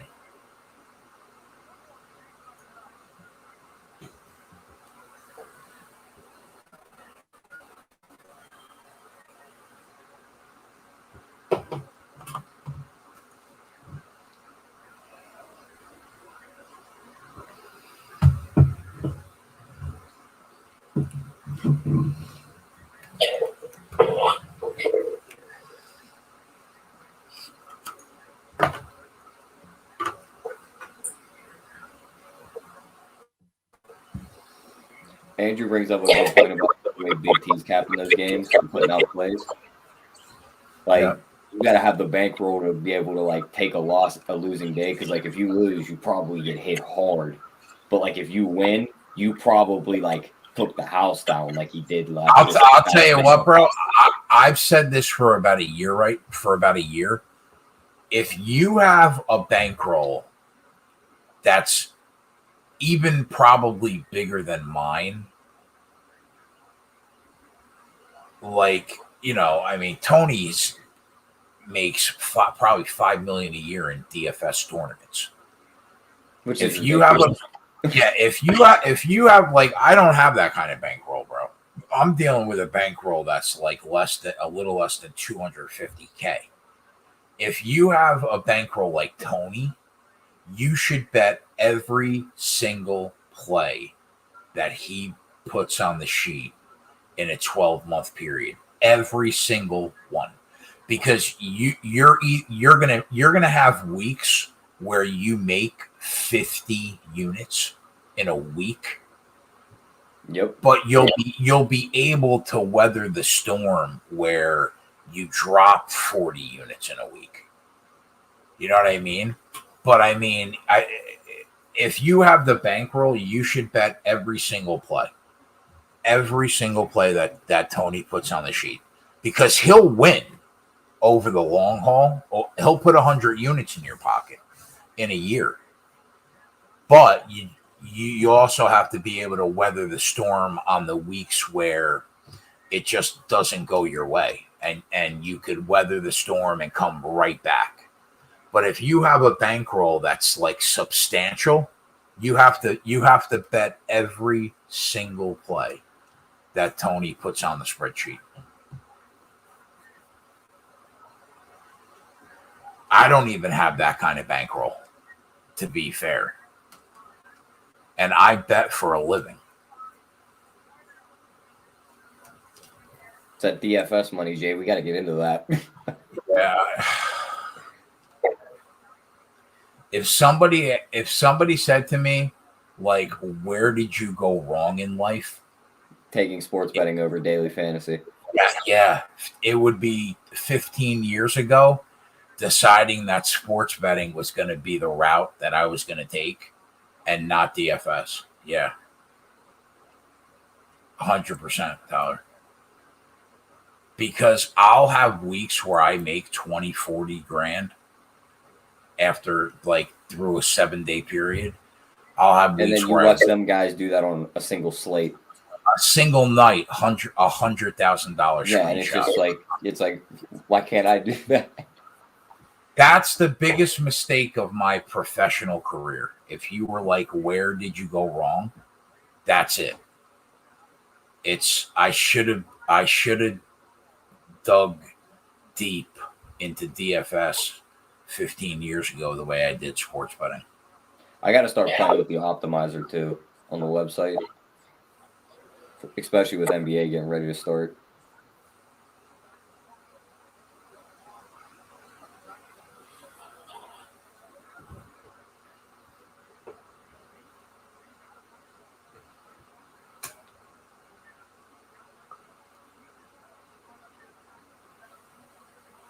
Diggs is at 68 of our 82, Jay. Yeah, cash it. Love to see Josh Allen throwing a touchdown on this drive.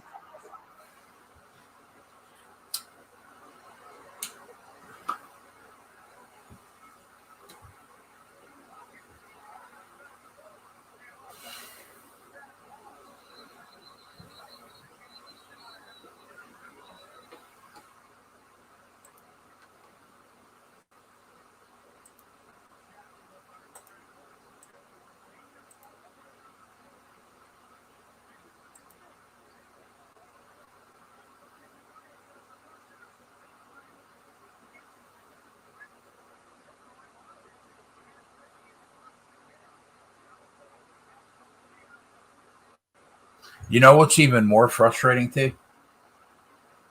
Let me hear it.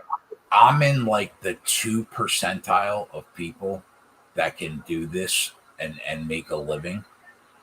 And I can't even minimum cash a DFS tournament.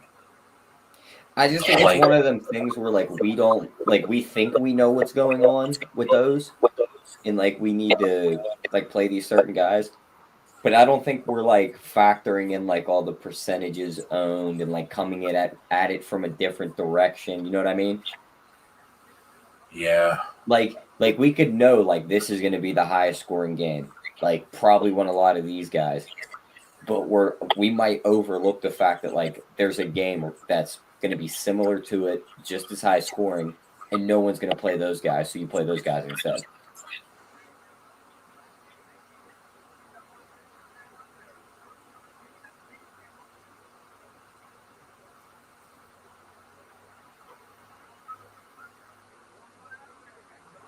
That's a touchdown. Beasley. One more touchdown.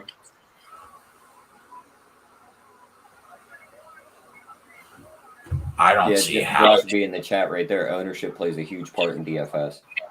Did you figure, Jay? If you're in a contest with 100,000 people, you all have the same lineup, but you have the different quarterback, and that quarterback throws 6 touchdowns that day. If you got the same lineup as the guy who's going to win, but you have that quarterback, you're beating him out because he doesn't have him. He has the main quarterback as like everyone else had. Right. Like, remember when Fitzpatrick would always throw them 7 touchdown games in like Tampa, and like once a year? Those would be the games that would win you like $1 million. Yeah.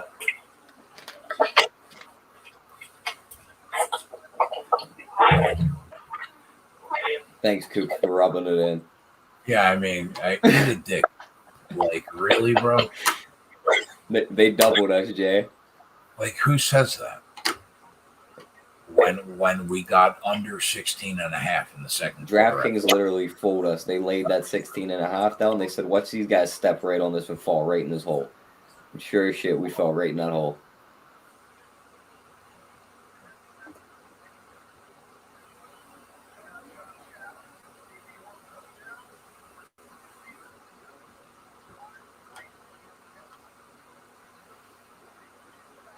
I'm just fucking with you, Coop.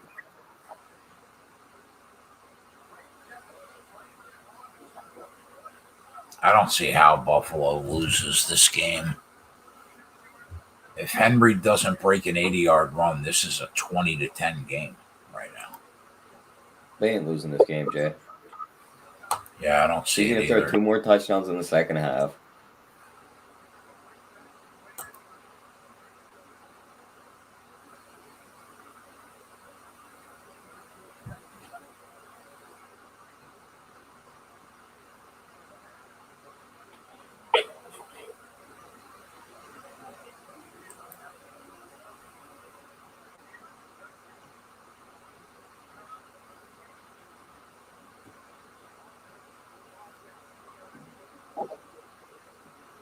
Dexter, didn't you ask me that an hour ago? The answer is still the same, bro.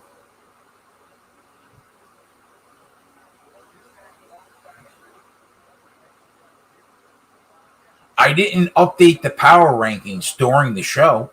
You mean they didn't update automatically, Jay? No, they didn't.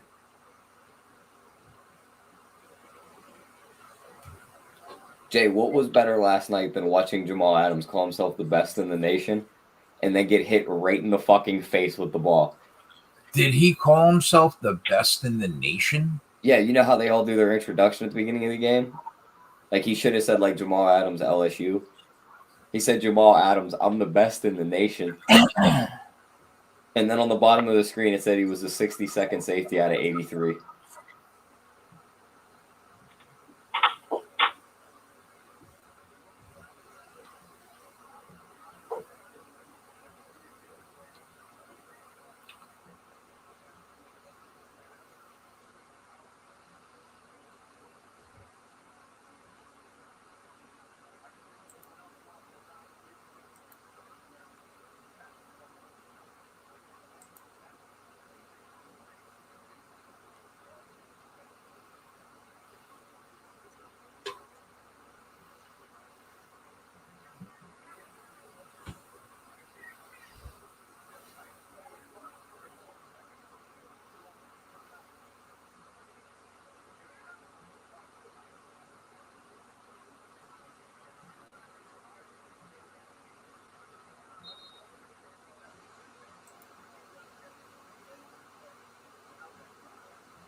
There's a carry.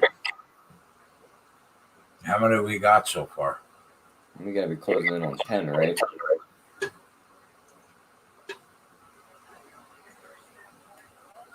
He's at 9 for 96. We need one prolonged drive where he gets like 5 or 6 carries on the drive, and then we're home free. Oh, that's for sure. I mean, as long as the game stays close, I think we're fine. Here, I'm going to run a look over. Say it again. I'm going to run before we look over half lines. Okay.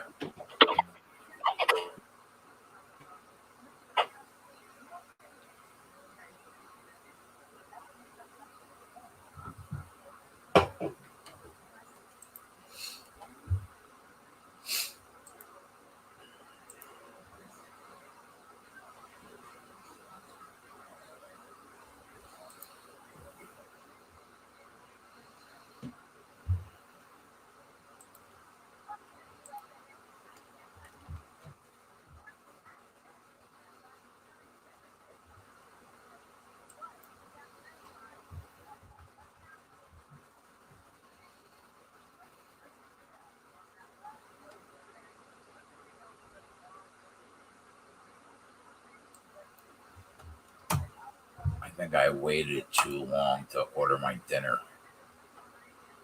God damn it. Those guys, oh, absolutely. AJ. Yeah. You gotta start setting an alarm for 8 p.m. and it should just say order food now. You're right. When you're right, Tyler.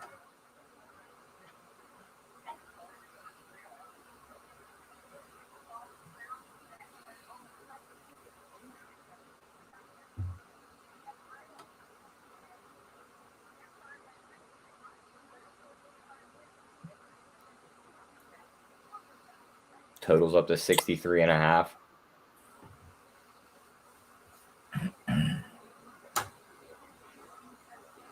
Yeah, that second quarter just blew it wide open. Take a look at the halftime lines while I try to figure out what I'm going to order for dinner before every place closes.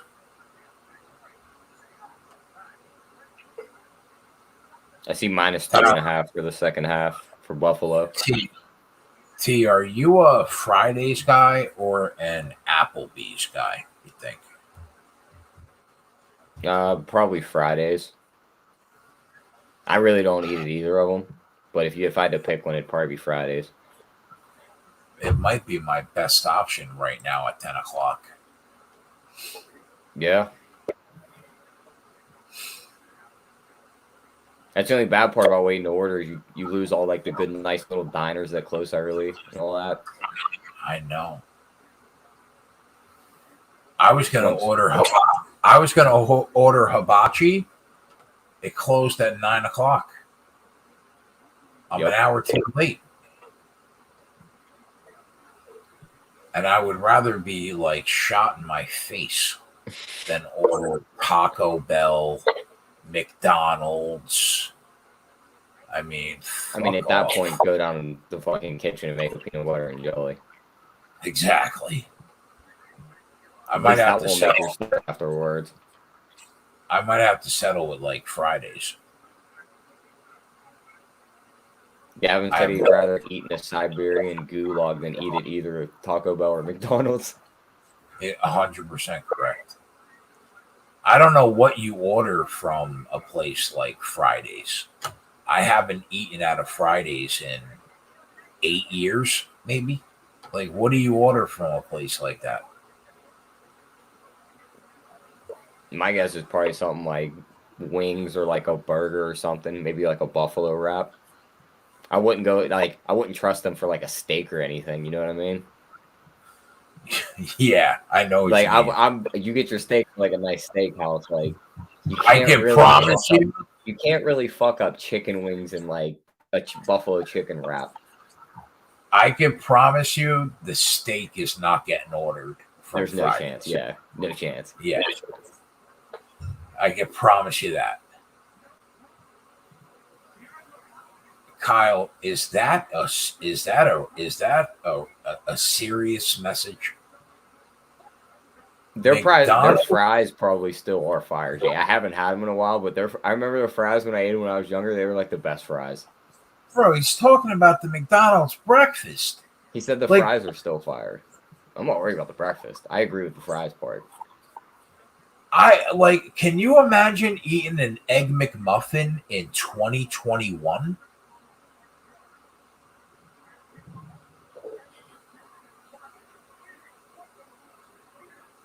Smothered chicken and cheese from Fridays is fire. Dante says Cajun chicken and shrimp pasta. Now that sounds good. Just take out the shrimp. Dante, I might order 5 things. Figure out which one I like and throw the rest in the garbage.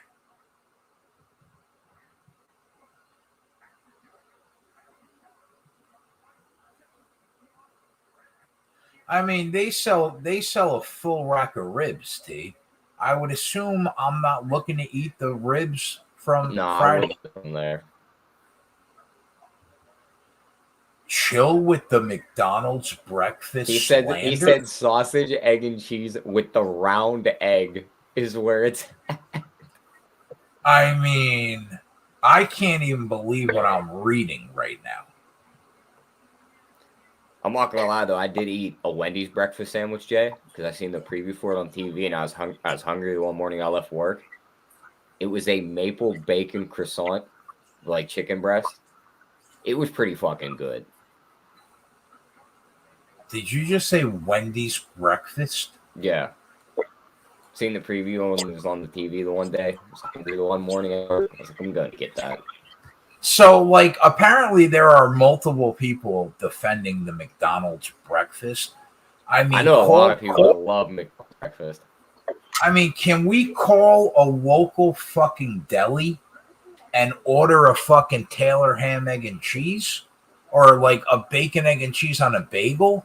We got to go to McDonald's for the breakfast? Walk into a fucking diner. People Keg hasn't kind of, Jay. Keg hasn't been up in time for breakfast in 15 years. Let's get real. No, he's just up right before.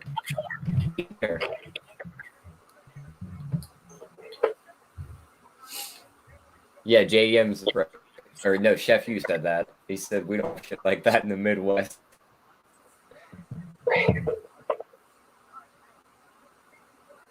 All right, Tyler, find a fucking angle while I try to order something here. I can find one. Sit on 3 winners. I'm already cashed.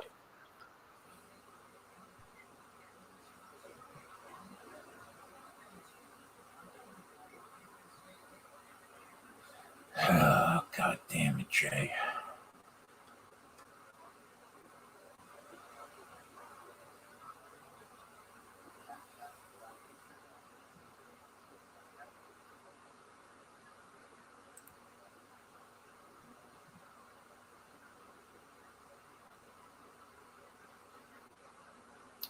Diego said, I literally only get the hash browns from McDonald's. That's it. I will say, I remember the hash browns that were like rectangular oval. Those are the shit. I'll stick up for the McDonald's hash browns. But if you tried to feed me an Egg McMuffin, I would spit in your face. The kid, like the baby, I smack that.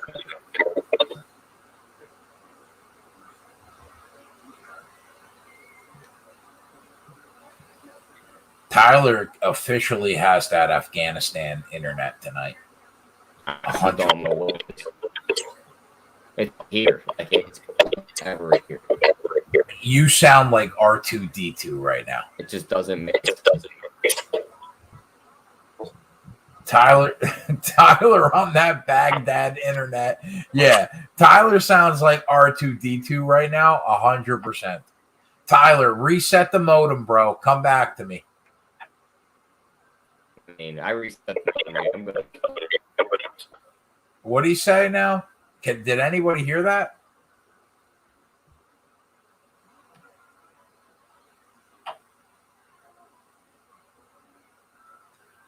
Tyler, reset that fucking modem and get back on this show.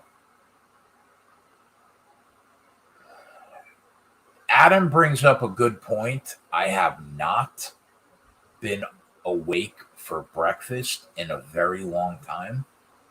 When I do eat breakfast, though, I'm a dinner breakfast guy. Like I'll eat breakfast for dinner, but it's not going to be an Egg McMuffin. I can promise you that. It will not be an Egg McMuffin.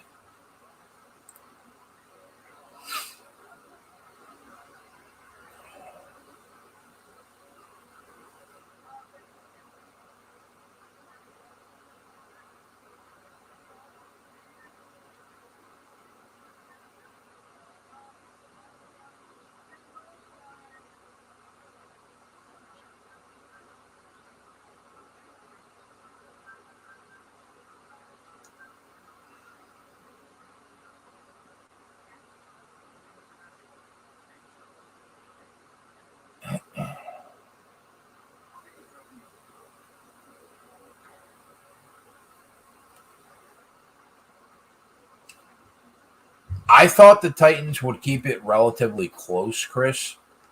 But the issue is they're down 10 at the break if Henry doesn't break an 80-yard run. So, gonna smoke a blunt with Osama and my pet goat while I wait for my router to reset. I don't know how to respond to that. Just get here. Just do what you got to do and just get here.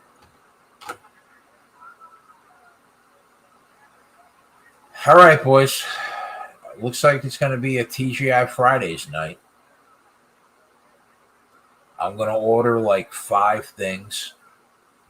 I'm going to pick one of them that tastes good and get rid of the rest.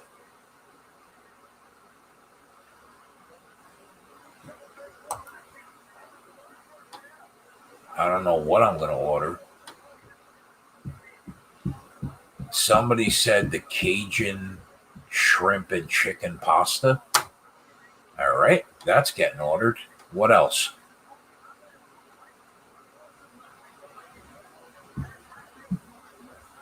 Diego said, get the sampler keg. The classic Fridays combo sampler. All right, that's getting ordered. What else?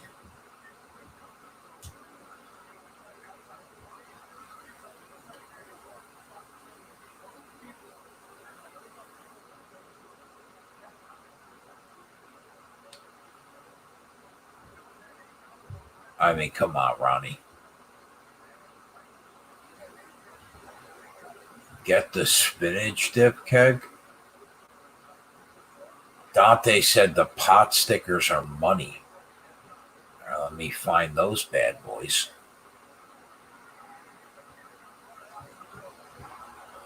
I don't see pot stickers. Oh, sizzling chicken and cheese. Yeah, that's getting ordered.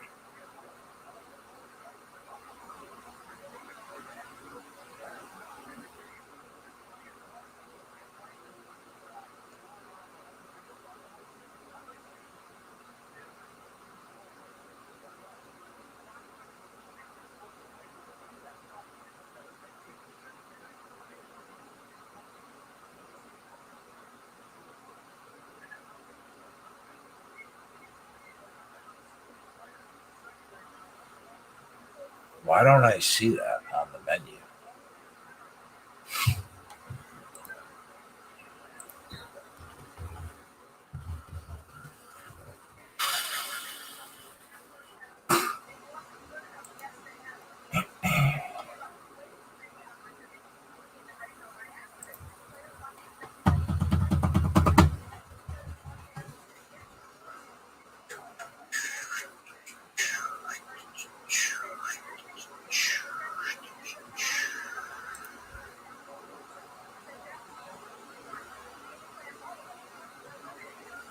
Yeah, I love Mexican food.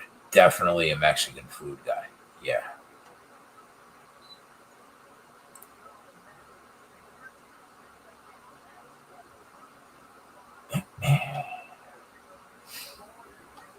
Imagine the sizzling chicken not being on the menu. Like, what are we doing?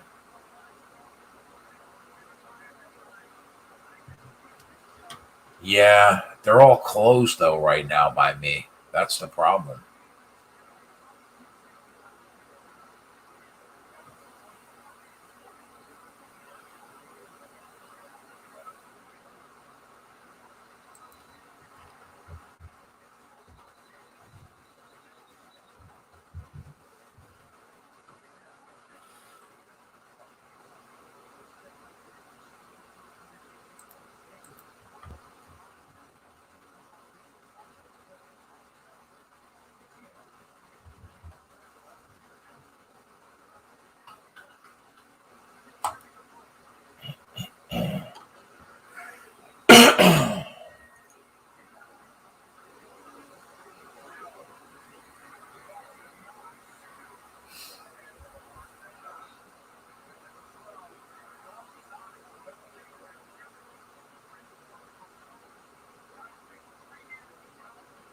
I hate being limited. in my food choices. Oh, I can't stand that. As you could tell by the size of me.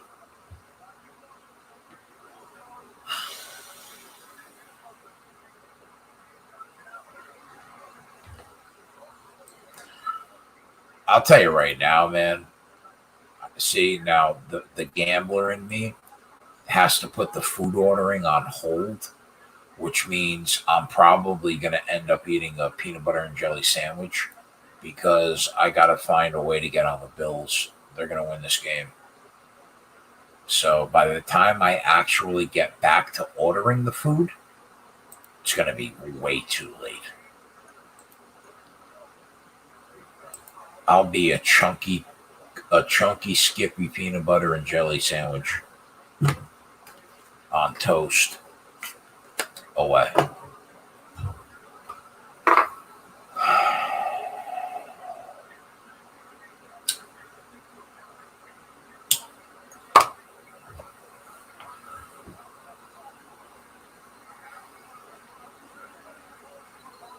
Eating this early for Keg could be considered brunch. See, Ronnie Lofton knows me. It makes me sad that he's not a member of the service that I'm at, but Ronnie Lofton knows me. I'm not going to bed until 9 o'clock in the morning. This is like an early lunch right now.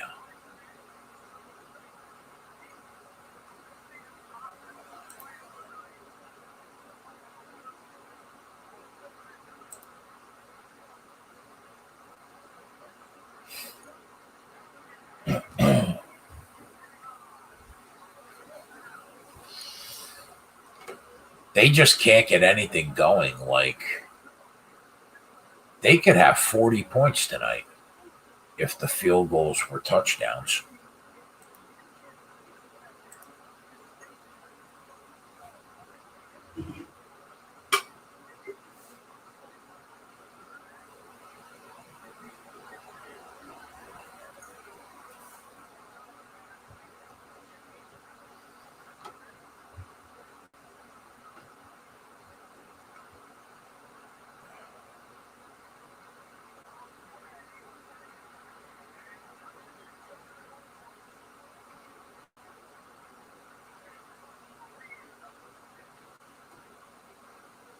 All right, it was only a field goal.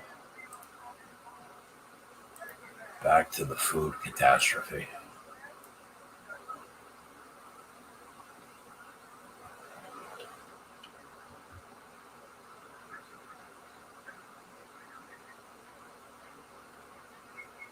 Does everybody in the chat like Fridays more than Applebee's?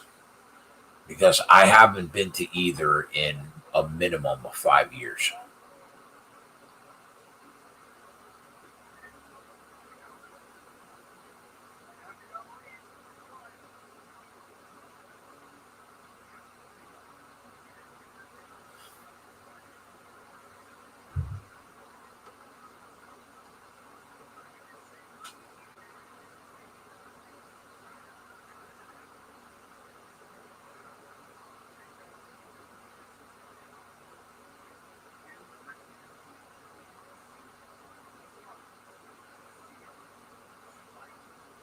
Applebee sucks.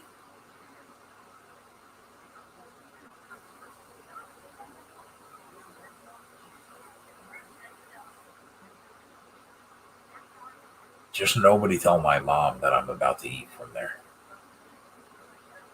She'll spit right in my face.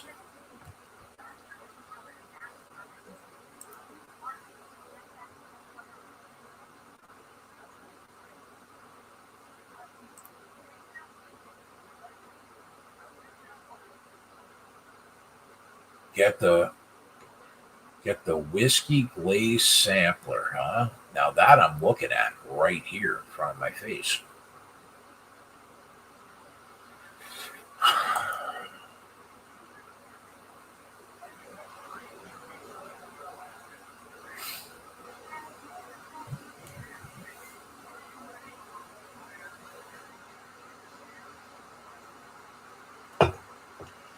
Yeah, you know what's crazy? As crazy as this sounds, because I know I'm a big fat fuck, I eat one meal a day. I don't eat breakfast or lunch. I eat one meal. That's it. Maybe that could be the reason why I'm a fat fuck. I don't know. But I eat one meal a day. And it's normally around midnight, 1 o'clock in the morning.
Did I finish that salad the other night? No, bro. That salad was like, it would have fed 10 people.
Who told me to get the Cajun shrimp and chicken pasta? I feel weird getting pasta from Fridays. Not going to lie to you.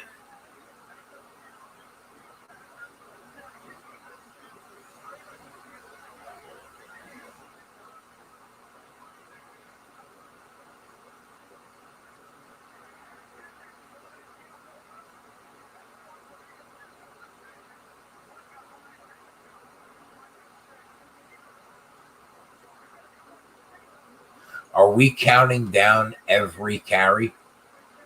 Is that what we're doing?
I do remember the potato skins from Fridays from like 5 years ago being like off the charts. Awesome. I remember that.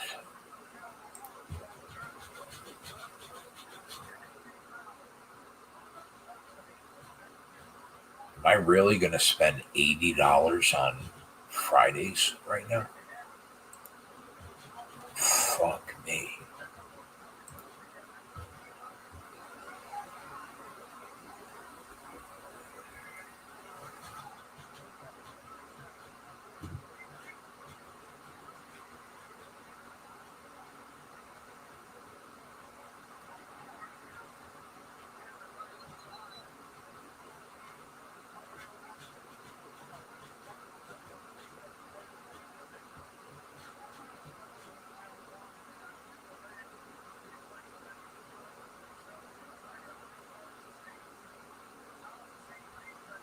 Yeah, they got that classic Fridays combo.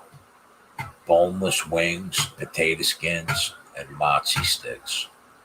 $18.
All right, the order's in, bro.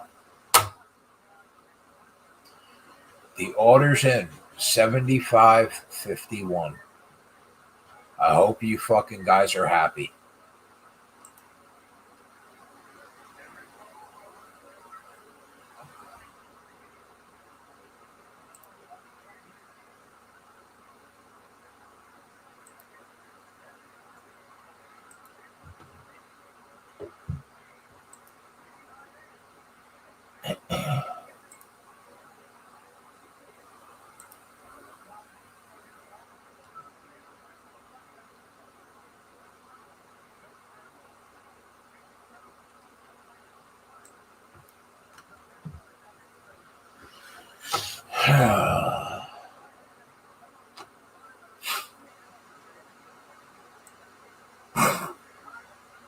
Hopefully, I can at least salvage one meal out of this.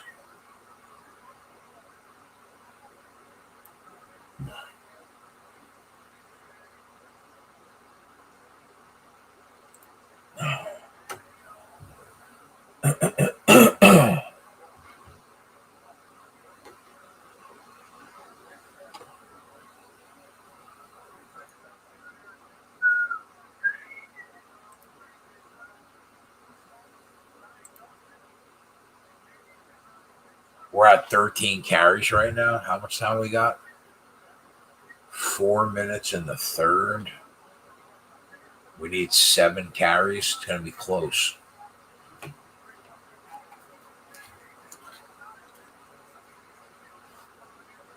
14 carries. Touchdown, Derrick Henry.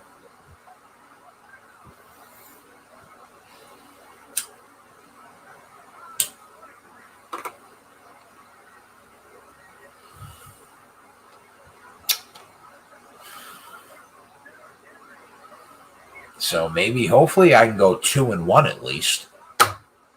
Get that first touchdown home. Get the carries over 19.5. And we'll drop the second quarter total. I'll take 2-1. 2-1 would be what? 10-3 on the week. Let's go, Keg.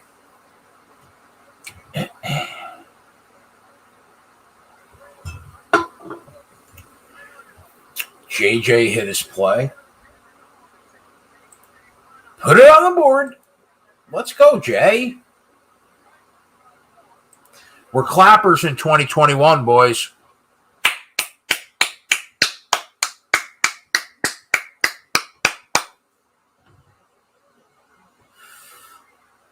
Attaboy, Jay. Jay's been seeing the NFL board clear, too. All three of us have been crushing it in the NFL. Me, Tyler, and JJ. The only three guys that really handle it over here at Rumpier.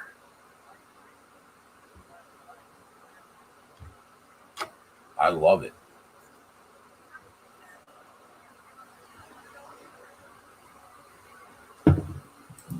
I spent $75 on Fridays, Tyler. No, I heard you. No back now. You like understand me? Do I not sound underwater? Yeah, sort of sound underwater, but it's better than it was before. So I went with the potato skins tea. I went with the whiskey glaze sampler, and I went reluctantly with the Cajun chicken and shrimp. Reluctantly. But I'm willing to take a shot. Now, I'm going to hope that one of those three things that I just ordered actually tastes good. And I'll give the rest to my sister tomorrow. She can eat it at her job for lunch.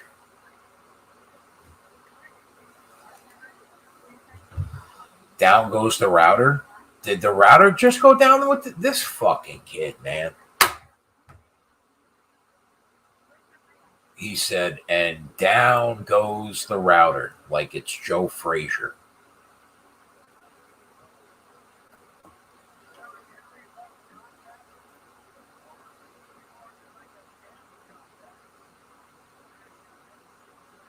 Yeah, Viral. I spent $75 to the door.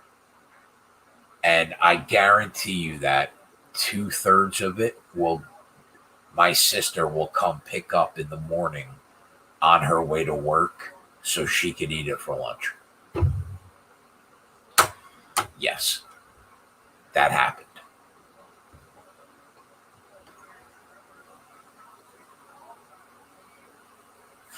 Tomorrow, I'll order a nice filet mignon shrimp hibachi while I live bet the NBA. That's what I'm going to do tomorrow.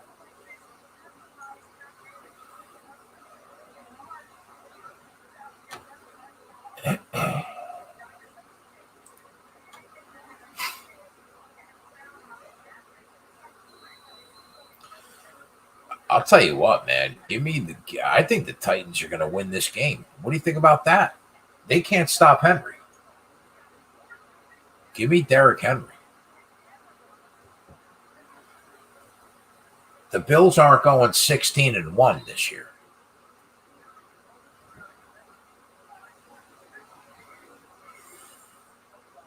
Andrew said, will there be a live NBA show to kick off the season? No. 0% chance. 30 plus hours is enough.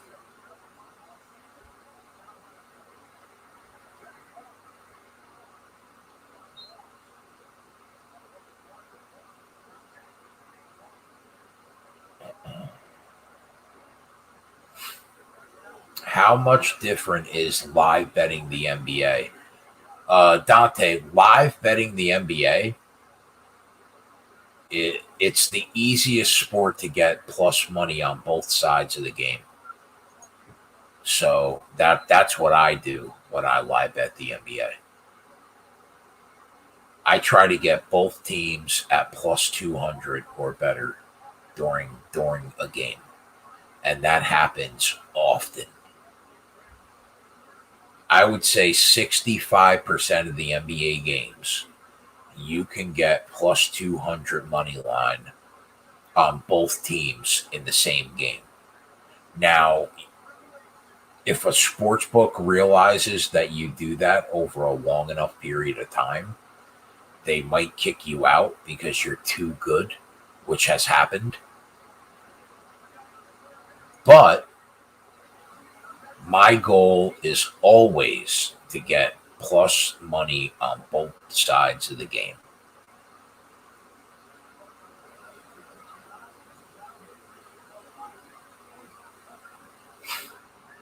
You never heard of that strategy, Nolan? We're the kings of the arb, bro. NBA is arbitrage city, my friend.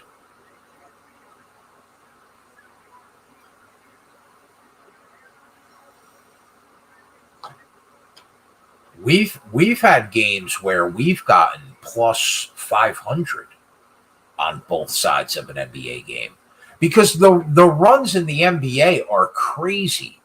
You know how many times in an NBA season a team, the better team in the game, is down 15 or down 20, and you can get plus 250, plus 300, and then they come roaring back, and as soon as they take the lead, the the less skilled team is plus 250. I mean, that's all we do. Kenny said use different books so you don't get flagged. Yeah, 100%. That's a veteran move.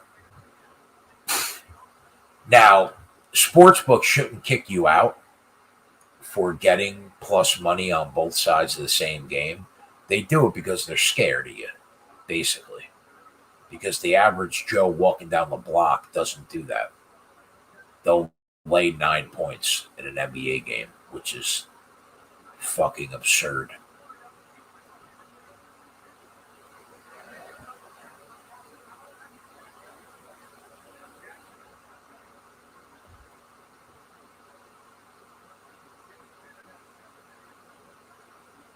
Honestly, man, I don't know how anybody could pregame bet the NBA. I don't understand it. You will be able to get a better number live in 95% of NBA games. It's absurd to me. I didn't make one pregame bet, I think, almost a whole year. And it was only a couple prop plays in the NBA playoffs. That was it.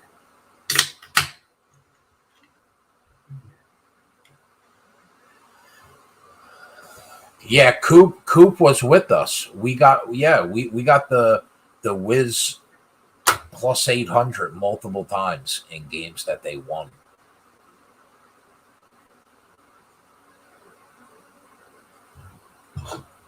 I will not pregame bet an NBA game the entire year. Regular season.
What's the live bet right now, Chris, in this game?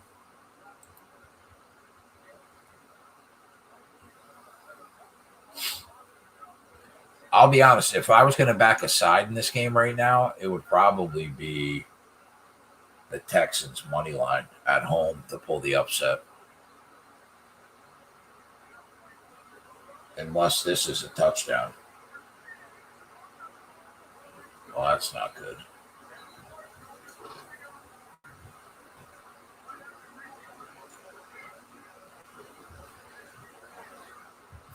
So the Bills are about to go up 6 unless they go for the 2-point conversion.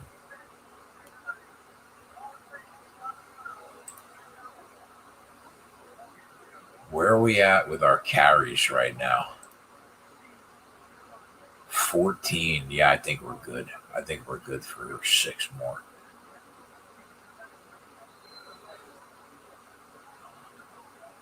I think it's going to be close, though. But I think we're good.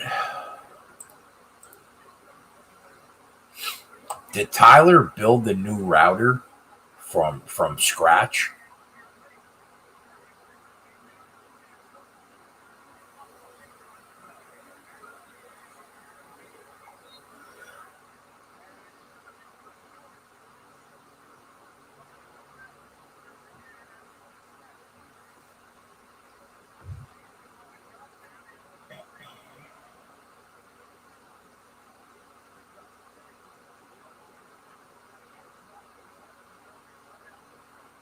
I mean, that's a touchdown. What are we even talking about? How do you not make that a touchdown? Cole Beasley got in there. He scored a touchdown. These NFL referees, they're almost as bad as MMA judge. It's awful.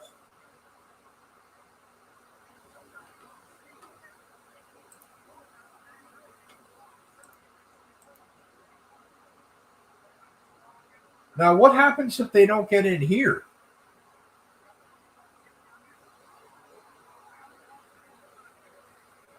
Wow, what a great play by Josh Allen.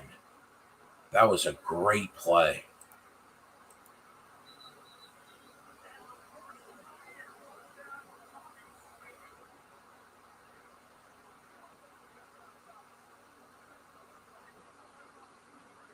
Josh Allen is so good, man.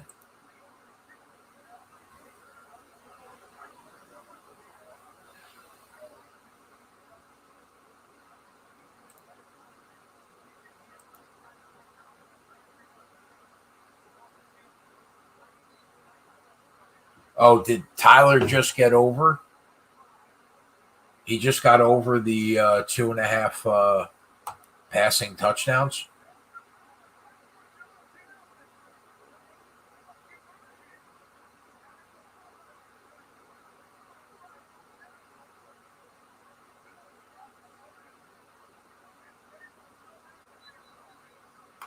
Josh Allen's a beast.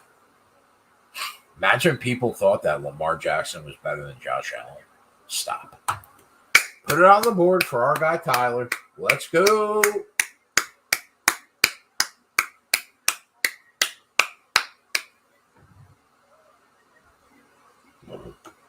That offensive coordinator better be a head coach in the NFL this year coming up. Because if not, I don't know what they're doing. Brian Daboll's the shit.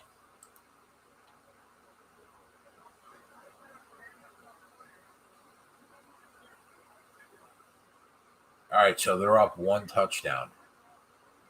We need a nice long drive from Tennessee here.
Where's Dante? Is Dante still in the chat?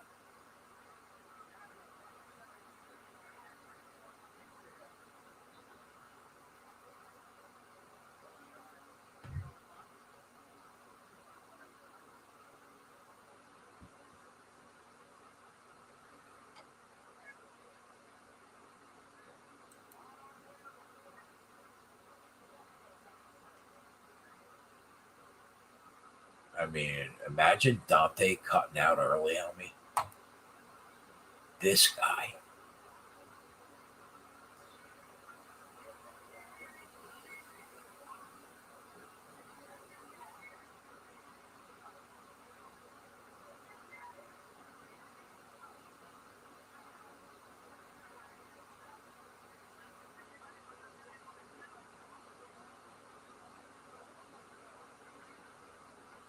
He's working at the Quickie Mart.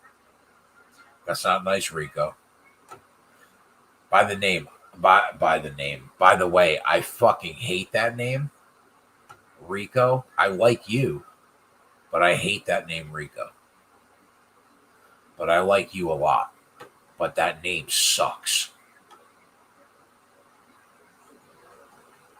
But I like you a lot. Where's my guy Diego? Like, I need Diego to be talking in the chat more.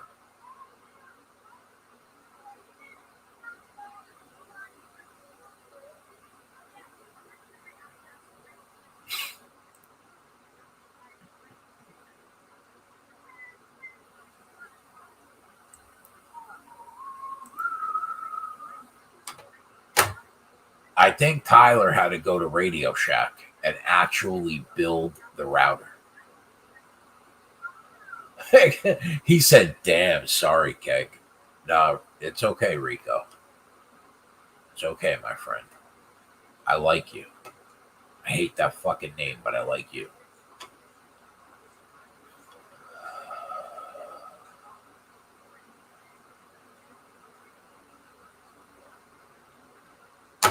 Tyler just ghosted me. Like I'm a dog that just got left on the side of the road.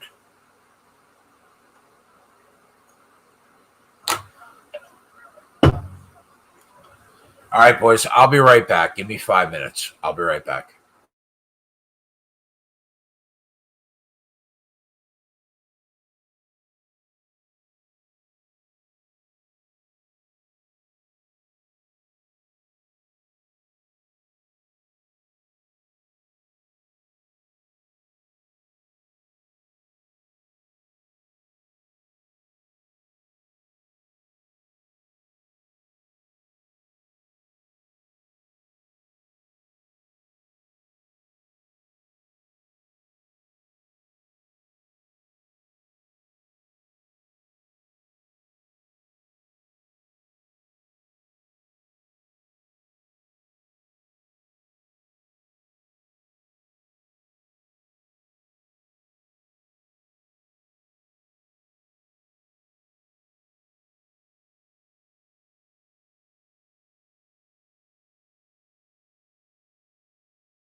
All right, we're back.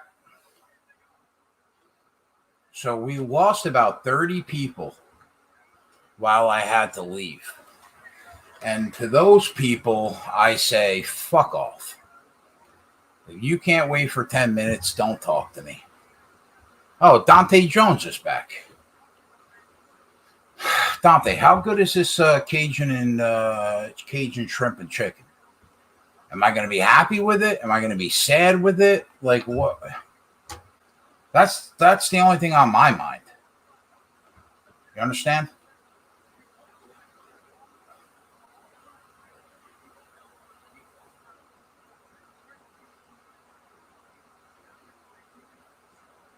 How many carries do we have, boys?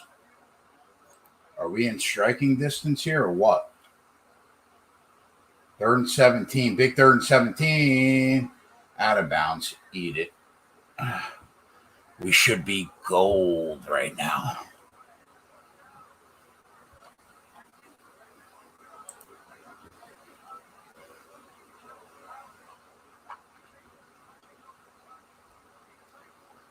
Clap it up for Tyler. 3-0 tonight.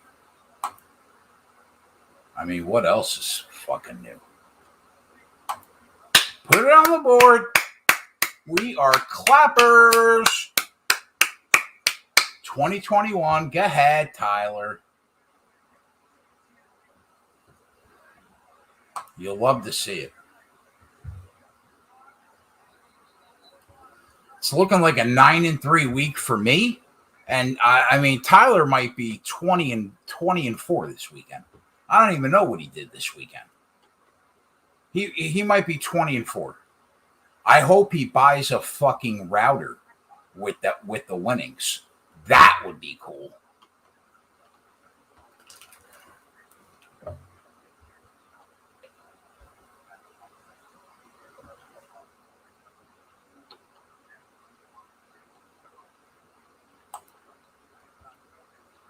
Yeah, let's get this 10th win of the week. I want this 10th win of the week. One time for the fucking boys, Derrick Henry.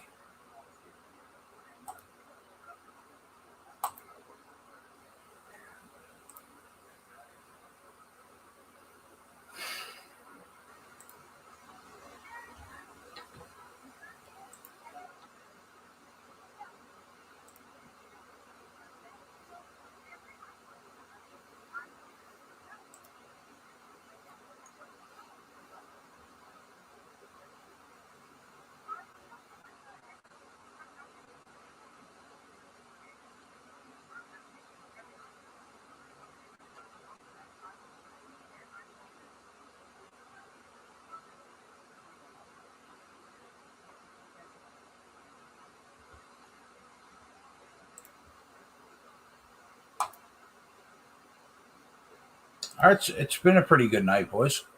Tyler crushed it for you guys. He went 3-0. JJ went 1-0 on the spreadsheet tonight. That's 4-0 from the Run Pure Bets boys on the spreadsheet tonight. JJ and Tyler. And if you're a fan of the live betting show, if we can get Derrick Henry home, that'll be a 10-3 week for me on the live show. So I mean, I hate going through the whole, join Run Pure Bets, use promo code Bets 25 off to get 25% off the first week or month.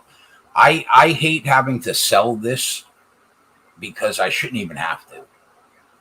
For the price, everybody that seriously bets sports recreationally, like a real serious recreational sports bettor, should be with us, paying the $60 a month. It's not even debatable. It's stupid, actually. So I'm not going to go through the whole spiel. You know where we're at. We're at Run Pure Sports. We made 77 units in 12 months last year. We're up 45 units through 3 months this year. Tyler went, I don't know, like legitimately probably 15-3 this week in the NFL. I went 10-3. JJ, I think, hit almost just about every NFL play that he had on the board this week. It's stupid. I mean, come on, boys. It's dumb.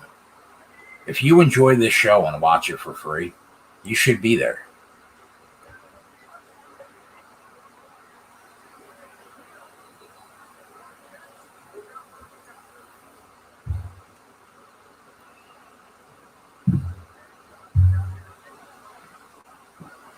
Yeah, imagine having to sell this product. Yeah, I know. I know.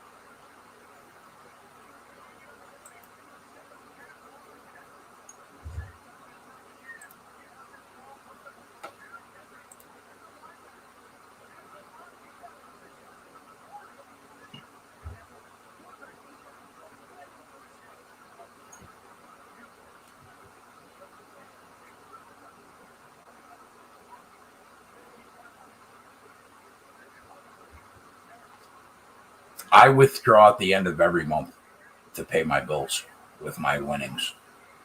That's what I do personally. But nobody else does this for a living. Like Tyler's the best player prop guy that we know, but he has a job where he could like pay his bills from his job. And everything that he makes from sports betting, which is a lot, is just a bonus. Same with JJ. JJ's got an incredible career. Joey's got a great career.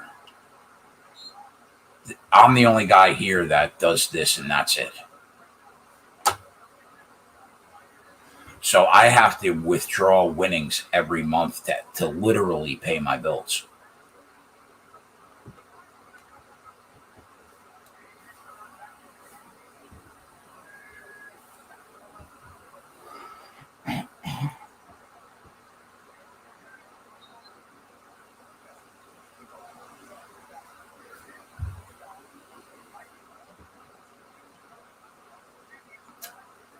All right, we need one more rushing attempt.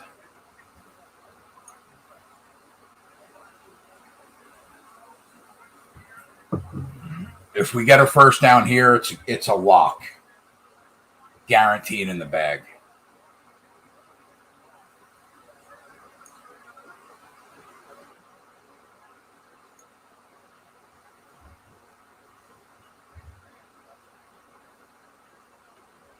Come on, Derrick. One first down for the boys. There's your first down, and you could cash it. No chance he doesn't get a carry here. Another winning day for Keg. Get the Henry first touchdown home at 5-1.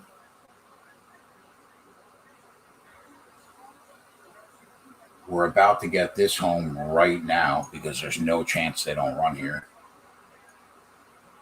I forgot to put the first touchdown on the board, by the way.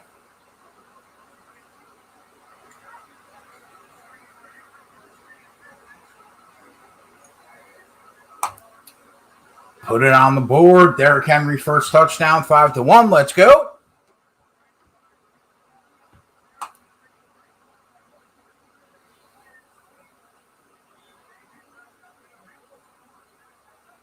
I think I got to make you know what I should make? I should make a graphic for the losers too.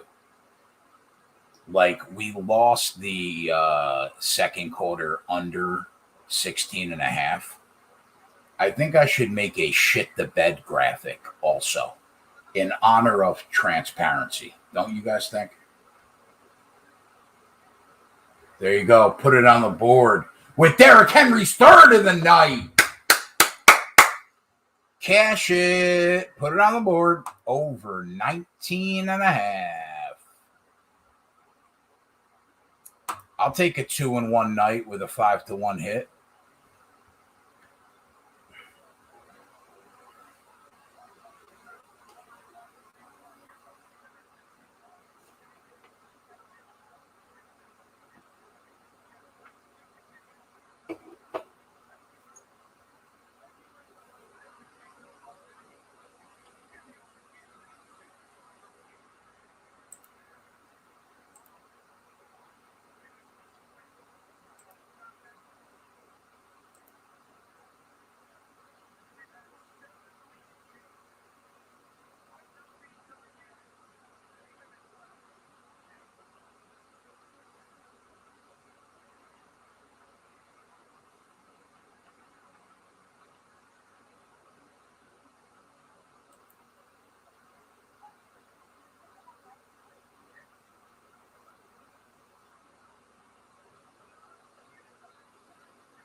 Andrew said, East, you will learn a lot from these guys, especially discipline. I got to tell you, man, I pride myself on how disciplined I am. I think that's one of the best attributes that I bring to the table. You guys know me. You're never going to see me have 20 bets on the board, ever. Like on a Saturday. Like our guy Gavin, who we love, who fucking wins all the time. He's become a good friend over the last few months. He's got a career where he kills it. He bets for fun. He's super knowledgeable, but he bets for fun. So he'll have 25 bets on the board on a Saturday, and he won't even think twice. If you see me have more than 4 bets on a day, that's a lot.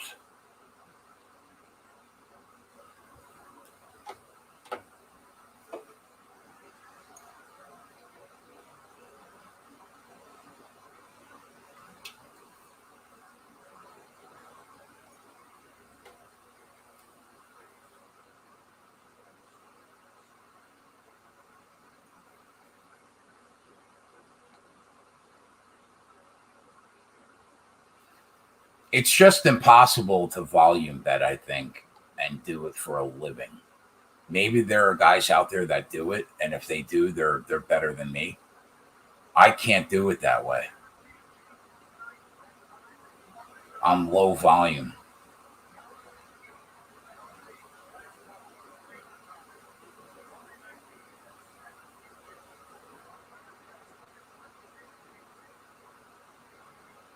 No, East. What I would say to you, East. Oh my God, look at this return. Oh, it's coming back. What I would say to you, East, is nail down what 1 to 2% of your bankroll is. And that should be your straight bet for every bet that you make. If you have 1 or 2 bets a week that you absolutely love more than the rest, then I think that you could double down on that 1 bet every week or 2 bets, probably never more than 2. But you have to become a bettor that puts the same exact amount of money on every single bet you place. Once I started doing that, man, the world opened up for me. I got a dime on a game like it's fucking clockwork. If I'm fucking around and I'm tailing somebody, maybe I'll throw a quarter unit or a half unit. But when I'm picking my plays, I got a unit on every single bet I make. And then you might have that 1 bet a week where you like it more than the rest and you throw 2 units on it. But I'll never do that more than once a week. And if that, most of the time it's not even once a week. And then, you just bet. Like, whatever your plays are that you like, those are your plays. The 3-game parlays are gone. The 4-game parlays are gone. If you see a 2-team money line parlay that you really like, I don't hate on that, especially in MMA. That's kind of like the equivalent to like a 2-team 6-point tease in the NFL, where there's a right way to bet the tease. You bet it, and then that's it. But everything, 99% of my bets are straight bets, 99%, and they're all for the same exact amount of money. So you don't go 4-1 one week, and the one that you lost, you had 4 units on, and it just wiped out everything that you did good in a week. But what I would say is, handicap the games, trim the fat, go low volume, trim the fat. Games that you're iffy on, don't bet. Those games are gone. The games that you're iffy on are out. You don't bet those anymore. Only the games you like, you really like. 1 unit, flat bet. And wherever you're at the end of the month, you're out. That's where you're at the end of the month. And that's it. And that's what I do. And I withdraw my winnings every month. Now, do I have 2 months in a year where I don't have winnings to withdraw, and then you still have to pay your bills? Yeah, that happens probably twice a year to me. I probably have 2 months where I lose money in a month. And then you got to go into your savings and actually pay your bills. But the other 10 months of the year, you're just withdrawing your winnings every month at the end of the month. And that's it. That's what I do.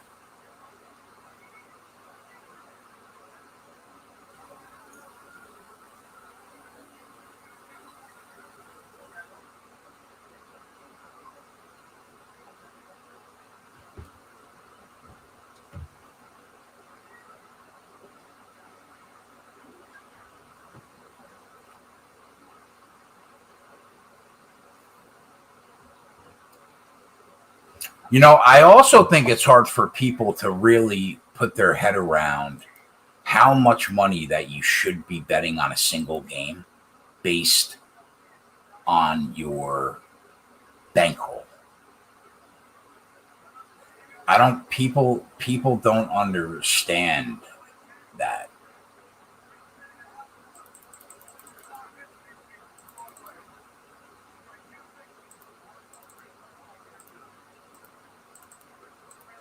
Like, if you have a $10,000 bankroll, right, and you're looking to keep that bankroll going to weather the storm, your standard 1 unit bet on it, if you have a $10,000 bankroll, is between $100 and $150. And now there are people that are like, what? There are people that bet on sports paycheck to paycheck, that bet more than $100 on a game or $150 on a game. But if you're really looking to do it for the long haul and you're trying to build, if you have a $10,000 bankroll, your 1 unit bet should be between $100 and $150. And that's if you have a $10,000 bankroll. If you have a $100,000 bankroll, you should never be betting more than $1,000 on a game. If you have a $200,000 bankroll, your unit size should probably be $2,000 a game, maybe $2,500. Games you love, $3,000.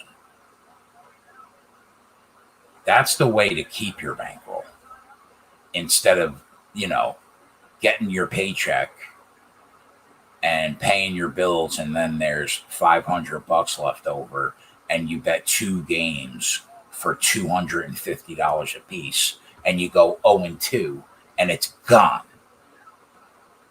The real way to bet and to keep a sustainable bankroll is between 1% and 2%. And I think 2% is high, personally. I think it should be 1.5%, personally.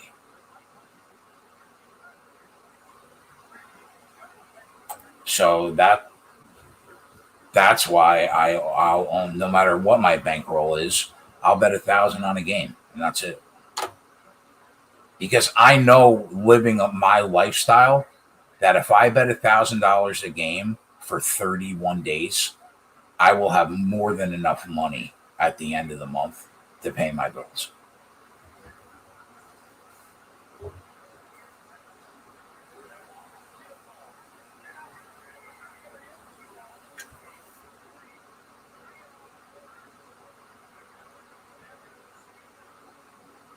Yeah, no problem, East Coast, man. I've been doing this for 20 years, bro. I learned from some of the best guys in New Jersey that were super connected. Super connected. I answered phones for years. I watched what losers did for 12 years before I realized how to really bet on sports.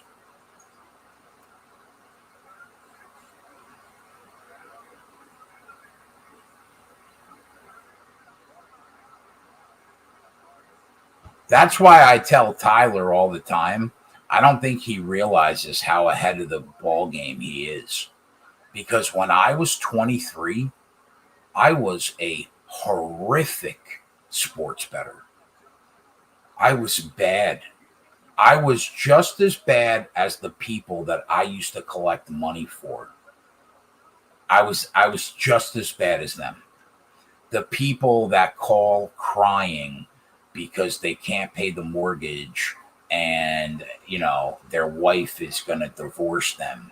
At 24, I was just as bad as them.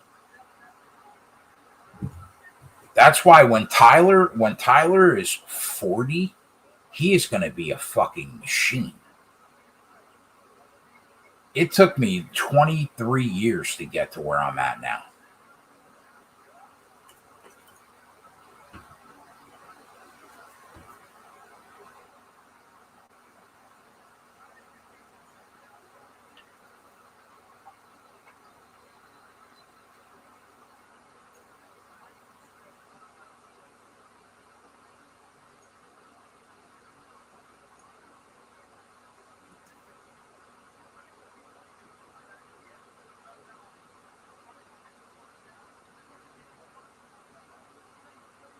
Well, any bet that you see from Keg is me. Any bet that you see from Tyler is Tyler, who's just here. I assume you know who JJ is. Those are JJ's bets. And then Spread hosts the NFL Rundown. You know who Spread is. And Joey does all the baseball videos. So you know who Joe is.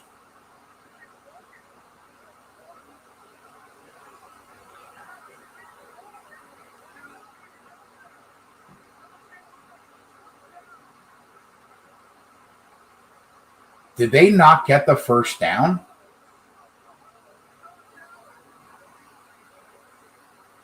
Let's go!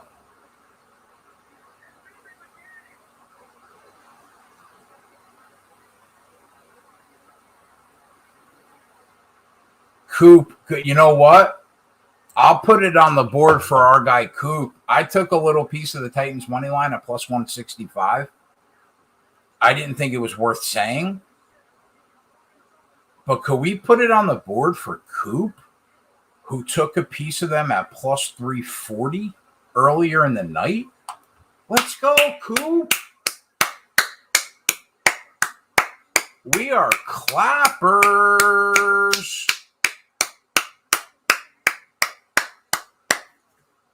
You love to see that from our guy Coop. Guy started betting a year ago. Good old Coop. One of the best NASCAR handicappers in the business already. He's learning how to bet the NFL. Let's go, Coop.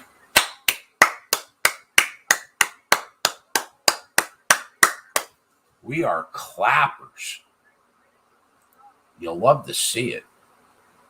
I wish I took him at plus 340 and not plus 165. Joke's on me. I didn't give it out, though, so that doesn't count. All right, so I end up finishing the week, boys, 10 and I was 8-2, 8-3, 9-3, 10-3. Yeah, okay. So I finished 10-3 on the week. Week 6 in the NFL. JJ hit his play tonight. I think he hit both his plays yesterday. Tyler went 3-0 today. He fucking destroyed it yesterday. We got Joey going with Major League Baseball. NBA starts tomorrow. So you're going to have Tyler and Spread doing the NBA rundown every day. They'll have their plays on the sheet for the NBA. And, I mean, we are all Pistons firing right now. All Pistons are firing right now at Run Pure Bets. JJ's got a little vacation right now. He got married, going on vacation. Congratulations. Obviously, we all wish him the best for him and his new wife. And I guess that's it. I'll be back on. I think Joey will be doing World Series. Well, no, they're not in the World Series yet, right? I fucking hate baseball. I don't even know where they're at. They're in the ALCS and the NLCS. Okay. So, yeah. So that's still going on. Joey will have videos for that. You'll see Tyler and Spread tomorrow with an NBA rundown for the season opener. The next time you'll see me will be Wednesday at 2 o'clock for the Picking Winners show that me, Holden, and Mangone do on the Rum Pure Sports YouTube channel at 2 p.m. And then obviously, you know, you guys know what we do. The whole week starts. Thursday live show for Thursday Night Football. Saturday, I'll be live all day and night. Sunday, I'll be live all day into the night. And that's it. Profitable week, boys. 4 out of 5 weeks profitable right now. Crushing the game. So you'll see tomorrow. I don't know what time tomorrow. Check the Rum Pure Bets YouTube page. But you'll see Tyler and Spread tomorrow for opening night in the NBA. And you will see me Wednesday, Thursday, Saturday, and Sunday. So I hope your action runs pure this week, my friends. Kill it. Kill those bookies. And aside from that, I guess that's it. I'll see you guys Wednesday. I'm out. Later.